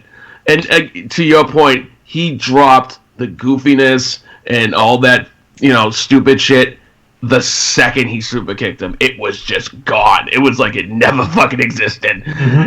And hey, you know what? Fuck, I think it works all around too, because outside of the Big E heel turn, which we had talked about going into Mania, this makes the most sense. Like you said, Owens had the title shot.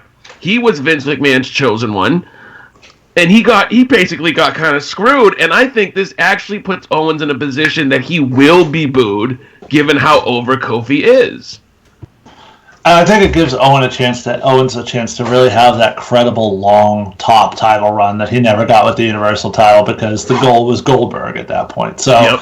I think it gives him an opportunity that he's been due for a while at this point. So I'm here for it. I think it's going to be a really good match between the two of them at Money in the Bank. I don't know if they do the title switch right away or if they build this to something at SummerSlam. I could totally see it going out to SummerSlam, but especially knowing that Roman's going to be tied up, it makes sense for that top title to be Owens and Kofi for an extended period of time.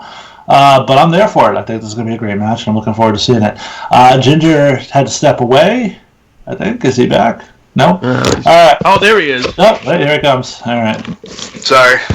Ginger, we almost skipped your turn on this one. I'm sorry. I wouldn't have minded. Kofi and Kevin Owens, what are your thoughts? I like it. Everybody... If you didn't see this coming, you're blinder than a bat. Simple as that. But I like it. I think they might take the title off of Kofi. Oh, I don't think Kofi was ever intended for a long-term run. I think it's going to be a short run anyway. But will it be too soon for him to drop it? I don't want him to because I think he deserves a little bit of a run, but I have a feeling they're going to do it. I think this. I had just made sort of that point. I think this could very easily run to SummerSlam because with Roman up, it makes sense to have these two sort of run a long program to SummerSlam, and maybe they switch the title and the story is Kofi challenging and chasing, and that could be there's some money in that to be had, or maybe they have Kofi hold on to SummerSlam as the crowning moment for Owens. Yeah, I think that's going to be it, and that's when you're going to see the return of Big E, and he's going to do his heel turn. Yes. We'll see. And transition all that heat from Owens right to Big E immediately. Exactly. Oh, see, that's the worst thing that could happen, though, guys, because then you're taking all the heat off Kevin Owens winning the title and putting it on Big E turning. You don't want to do those two things together. No, not together. If I was booking this, you have Owens beat Kofi while the New Day is out. Like you said, Woods is hurt. Do it now. Then have Kofi chase. And when he finally gets his chance, maybe like in a ladder match at SummerSlam, that's when you have Big E show up and turn. Okay. Yeah, that makes more sense. Yeah. Okay. That's a better scenario. All right, that's going to bring us to our main event, including my favorite topic this week, because unless you were under a rock, you might have missed the news that CM Punk made a return to the world of professional wrestling this week. Was he on WWE? No. AEW? No. Impact? ROH? No, he went to some small indie promotion in Wisconsin run by Silas Young, wore a mask, ran into the GTS, and ran out. This set the wrestling world on fire. With, of course, rumors that CM Punk is ready to come back to wrestling, that he might be at Double or Nothing, etc., etc. I have an interesting thing on this, but and a piece of info I'm not sure everybody's hip to. But Ginger, what were your thoughts when you heard this news? Well, I was gonna say, well, you keep dishing it off to me and saying, why don't you start this fresh off there? Well, okay, so fuck CM Punk. I agree with that. So I will say this: I did find it funny because he has said in interviews in the past, if he ever made a return to wrestling, you wouldn't know it because he would run in wearing a mask at one of his friend's shows, hit somebody, and run the fuck out. And that is literally exactly what he did. I think if he is likely to return, AEW is the most likely spot for him because of the completely reduced schedule, the fact that he'll have a lot of that creative freedom that he wants to have. They'll have to put him over as a top guy. Tony Khan worships at his altar. So I think it makes a lot of sense for him there. The interesting thing that I'm not sure everyone is hip to, and I found this out today, 12 hours after this story broke around the internet, the Twitter account of one Vincent Kennedy McMahon began following CM Punk and AJ Lee. Now, I understand that Vince doesn't necessarily sit on the keyboard and log into his Twitter account. But what the hell is Twitter? Don't think this type of shit happens by accident. And maybe it's just them trying to capitalize on the buzz, and that's possible too. But knowing what bad feelings exist between the McMahon family and CM Punk, it's hard to imagine them using this for leverage. So I gotta ask the question, does this mean something? And we've seen them very, very, very bad relationships in the past in the sake of good business. Shane McMahon is still running around calling himself the best in the world. There's a lot of open spots where a return would make some sense. And certainly would ignite the product on fire just in time for a debut on Fox. So I gotta ask you, Ginger, is this CM Punk masked run-in something or nothing? I almost think it's a little bit of both. He completely fails at his MMA, and I believe he did another jiu-jitsu tournament and got last place in his weight class. I think he's realized that it's not his sport, he can't do it. He needs to make money. And what better way than to fall back into what you made most of your money in your life doing? Also, I think every wrestler that stops wrestling gets bit by that bug. He's getting bit. And he's getting bit very hard. This is like that annoying mosquito, like that you do that keeps going in and out of your ear. It's like, bzz, bzz, and you're like, what the fuck? And then it finally gets you, and that's exactly what's happening to Punk. Sort of like a drill dough. A what? A drill dough. Yes. Okay. Exactly. But yeah, he's getting bit. And fuck CM Punk for just what he did and how he did it was very unprofessional. But back to your point, Jason, a lot of hatchets have been buried with Vince. So take it for what it is. Yeah, it's so up in the air. You don't know what's going to happen with this, if anything even does come of this. So now, if I were Vince McMahon, I would buy that exact hoodie that CM Punk wore, buy a copy of that mask, and have someone doing fucking run-ins, and they would get over as the biggest heel when that mask came off, and it wasn't CM Punk. That's just the. Could you imagine? It's absolutely what I would do if I was Vince. By the way, every fucking indie company in the world is now going to have someone run in and do a GTS in the hopes of getting a little press out of it. So to get ready at your local indie to see a lot of that. Hop on that bandwagon. Sal, as the resident biggest fan of CM Punk on this chat, why don't you tell us your thoughts? Is this something or nothing? It's it's going to turn into one of the worst things Punk has ever done.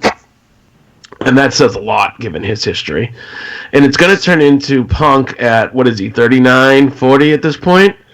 Yeah. Cashing in a huge payday at something like All In 2 for one match. Blood Money in the Sand 3? No. It's going to be an AEW thing. I don't think this particular incident means anything, because I think, from what I've heard, it's not the first time he's done it. It's just the first time it got noticed. But he's going to get paid a lot of money from the cons to do one match, and then he's going to fuck off, and he's never going to be seen from again. I don't think he goes back to WWE. I think the McMahons would love to have him back. I don't think he goes back, because I don't even think he's as popular as he was in 2014. I think a lot of people, myself included, have soured on him. I'll take credit for souring Sal and CM Punk. And he may not get the reactions he used to get, even in Chicago, where, from what I heard, they cheer Cabana over Punk, considering he's in a lawsuit against Cabana. I forgot about that. See, I think you're wrong. I think there's still, because it's sort of the forbidden fruit, I think it's the thing that fans know that they can't have, so it's the thing they want more than anything. To that point, as much as I'm not a fan of what CM Punk has done and how he conducted himself, etc., I'd still be there for Punk versus Omega. And if they can make that happen, I will fucking tune in to watch that. Fucking Mark. But one thing, you guys didn't touch on this, the whole Vince McMahon Twitter thing. What do you make of that? I mean, like you said, I think it's them trying to capitalize, but I don't think there's a relationship there. But the thing with that though, Sal, one of the things Vince is most famous for is you don't mention the competition because it makes them on par with you. So for Vince to follow CM Punk almost as a tacit admission that CM Punk is on Vince's level. And I don't think Vince would do that just for the sake of a little press. I don't think he thinks CM Punk brings him press. I think he brings CM Punk press, in his mind. So, I don't think, like I said, I don't think he's the one running his Twitter. But I don't think whoever is doing it is unilaterally going and doing something like this. I think there's got to be a reason behind it. I don't know what that reason is. But I think there's got to be some reason. Yeah, and it's kind of shocking that Punk hasn't blocked Vince's Twitter, too. Because why would he want to be in contact with the guy that he just had some serious fucking heat with? That's the thing to do, is if you don't like somebody, you just block them on the Twitter. That's what all famous people do. It's interesting. I'm looking forward to seeing how this plays out. To your point, Sal, I think the wrestling fans would blow the fuck up if CM Punk came back. Like, they would go bananas. Yeah, Oh, it's true. But Because they almost, hold on, give me 1 second. They almost want that as much as they wanted John Cena to turn heel when everybody was booing him. It's what is wanted by them. right. But My That's how I feel thing with about the WWE is that how many times in his career has Vince McMahon publicly admitted he was wrong? Not often. And I don't think this would be Vince McMahon admitting he was wrong. Oh, no. Vince didn't fire Punk. Well, I No. guess ultimately he did, but Punk was the one that chose to walk out. So a What I'm Punk saying- return would almost be a Punk admission that he needs WWE. What I'm saying is Vince McMahon very publicly went on Austin's podcast on the WWE Network and was basically, we didn't fire him on his wedding day on purpose. We would love to see CM Punk back in the company. Wasn't that I think Hunter? one day. No, this was Vince. Okay, well, that's the Hunter one, but And Vince made it very publicly known, like he thinks that they would have a relationship again, and this was back in 2015. So I think Vince wants him back in the company. I don't think Hunter wants him back in the company. I think that's what you really have your, the fallout is between Hunter and Punk. So, obviously Vince calls the shots. Would he love to have Punk back? Of course. Would Punk ever go back? I fucking doubt it. there'd be a lot of money in a CM Punk Triple H match at this point. oh yeah. Oh, fuck yeah. So catching up on the side, John says, nobody does emotionally detached post beatdowns better than KO. Absolutely. They might enjoy Kofi in the position of chasing the title. I think we just saw that. I think it definitely is a recipe that works. My wife popped in to say Ginger's beard is better than mine. Okay, well, fuck you then. John says CM Punk appearance. Meh. Okay. My wife says hi, Sal. So there you go. Hi. Smathers says, I can imagine how hard Jason would be for a Punk return. I'd be tying a noose hard around my neck. My wife says, this sucks without Troy. Thanks, honey. And I think that gets us all caught up on that. So, Oh, real quick, because Punk was absolute dog shit in MMA, right? So if he did go back for a match in AEW with Omega, and at 40 years old, if it sucked, would it be the biggest disappointment in wrestling history? Ooh.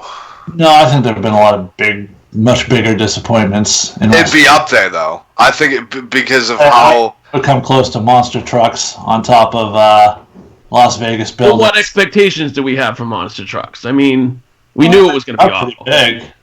I don't think we knew how awful it would be. We didn't think the Big Show was die. We didn't think Paul White was going to die, but How about the Yeti? oh yeah, that was pretty bad. Yeah, but... Big egg at Survivor Series. No, this Okay, would be like so- Lex Luger not beating Yoko in '93 at SummerSlam. Okay, so...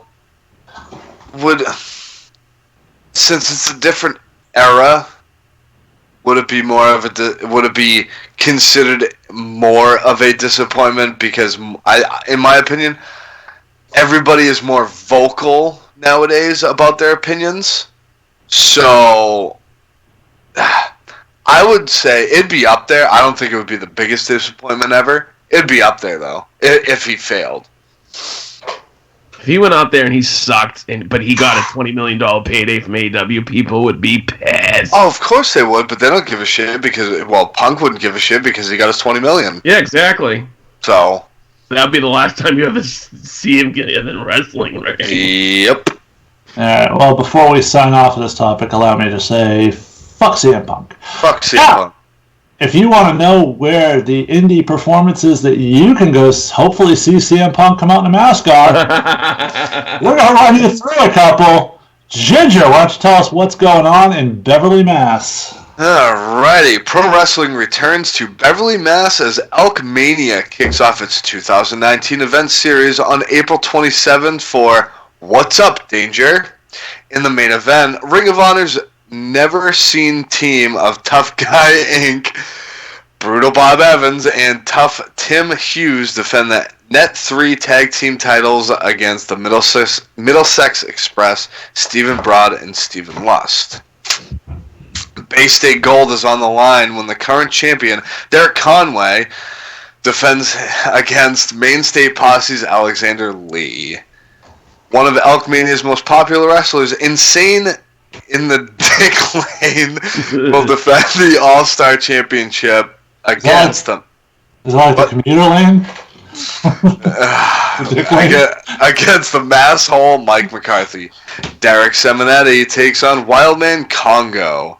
Reserved front row tickets are $15 online only. Advanced general admission tickets are $10 when purchased online and at Silver Moon Comics and Collectibles in Salem, Massachusetts, or Paper Asylum in Beverly, Mass. $12. What? Okay. $12 general admissions will be on sale at the door. This event is a fundraiser for LifeBridge North Shore. LifeBridge's mission is to end the crisis of homelessness, and all this and so much more is all going down in Beverly on April 27th. Now, I would just like to say to Adam 3 weeks from now, that's how you edit a promo read, so it's fucking normal. Alright, Sal, you're up. Tell us about what's going on in Bruce City. Saturday, May 18th, Bruce City Wrestling presents Retribution from the Elks Lodge 400 in Waukesha, Wisconsin. Ringside tickets are $20, $18 advance at BruceCityWrestling1.com. Doors open at 6:45. Bell time is at 7:30.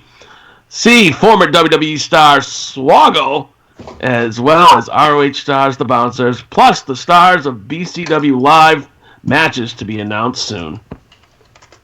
Alright, Atlantic Pro Wrestling returns to the Newburyport Elks Lodge with another great night of wrestling action. Tickets $15 at the door, advanced general admission $12, reserved front row seats $20, reserved second row seats $15, reserved front and second row gets you early admission to the event. Tickets are available at the door and online. Check out Atlantic Pro Wrestling on Facebook. Doors open at 6. 6:30 is your bell time. The show is headlined by your main event for the APW Heavyweight Championship as Dynamite Danny Miles defends against Bear Bronson. APW New England title on the line as Demon Ortiz takes on the Masshole Mike McCarthy. The APW Women's Championship will be on the line when Vanity Vixen defends against Chris Statlander. APW Tag Team titles will be decided as the Nightbreed defend against American Made. In tag team action, Venom will take on the debuting Breakfast Club. Stay tuned for more updates, and the card, as always, is subject to change. Lucky Pro Wrestling presents Stampede Mayhem on Saturday, May 18th at the Wendell P. Clark Memorial YMCA, 155 Central Street in Wichita, Massachusetts. Doors open at 6:30 p.m., live wrestling at 7:30 p.m. Tickets for this event are just $15. LuckyProWrestling.com, Wichita.html. Main event. Say the HTML. LuckyProWrestling.com. They can figure it out from there. Main event in tag team action. LPW champion Vern Vical and Roy Bishop with Danica versus WWE legend Mr. Hughes and Kellen Thomas. Proceeds help fund the Clark YMCA's Building Brighter Futures annual campaign. Scheduled to appear LPW Women's Champion Adira, Impact Wrestling's Alicia Edwards. Second week in a row. Alicia Edwards. Shay Cass, Sweatboy Christopher James, Dan Terry, Isana, Ronnie Ribbs, Ava Everett. More to be announced, except known piece of shit Todd Sopel. Amen to that, brother. He won't be there. Okay, awesome. Stampede Battle Royal. Stampede Battle Royal with the winner receiving the Wichita Cup and a Hard Knocks title match at LPW Fall Frenzy on Saturday night, September 14th at the Clinton, Mass. Elks Hall. And that is going to do it for the rundown for this Thursday, April 25th. Please go and rate our show 5 stars and review it. As always, we will read all 5-star reviews on the air. Seriously, guys, if you can't support us on Patreon, those 5-star reviews do a lot to help us out. So just throw one out there. Even if you fucking hate us, throw us a 5-star review because you helps us out a little bit.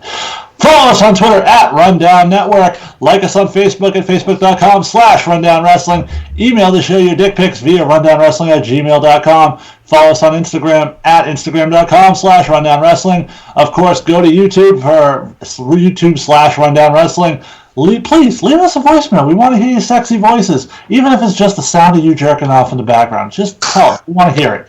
617-863-6967. That is 61 Rundown 7. We are on Patreon. Go head over to patreon.com/Rundown Wrestling.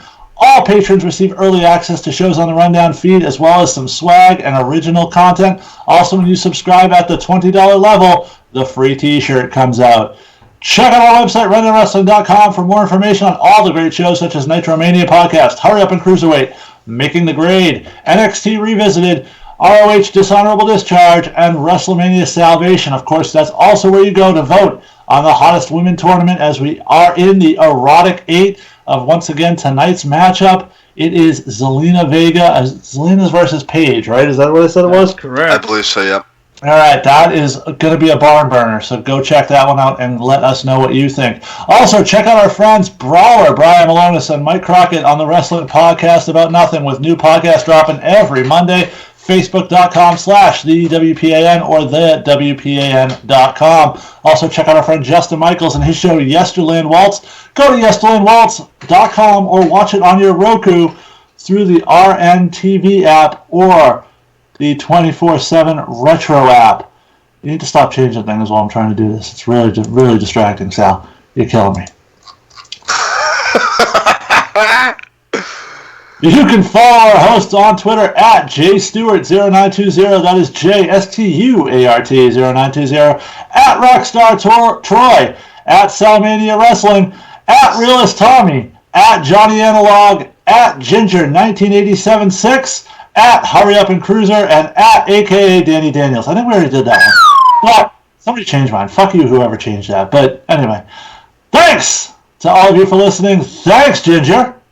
Hey, thank you very much. I haven't had one new follower on my Twitter. Come on, guys, give me a reason to post. Because they don't fucking can't understand that weird date thing that you gave them. Anyway, thank you, Sal.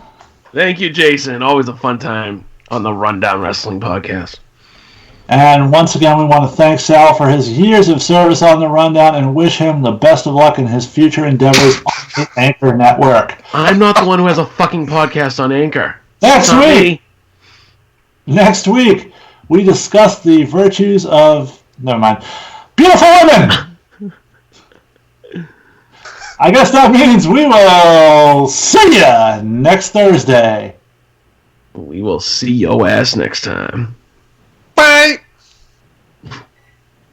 This has been a production of the Rundown Wrestling Network. If you're interested in having your podcast join the Rundown Wrestling Network, please email us at rundownwrestling@gmail.com for more information, and thank you for listening.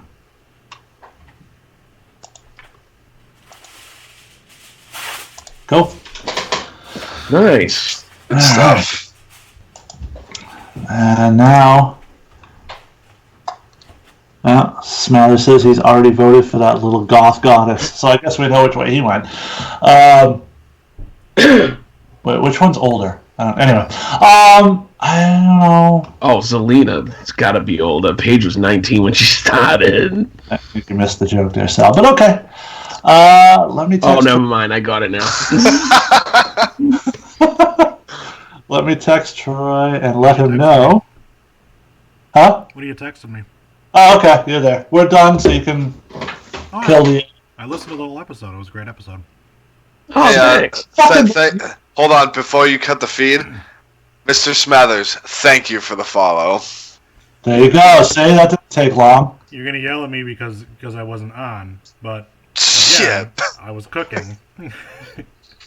Nobody needed to hear my fans going to waft out the smell of marijuana out of my house and things like that. All right. No, nobody smelled the smell wafting out of my basement either. So, okay. Why don't you send some of those brownies my way there, Troy? Yeah, so I can get sent to prison. That's great. I was gonna say you're federally fucked there because it's going across state lines.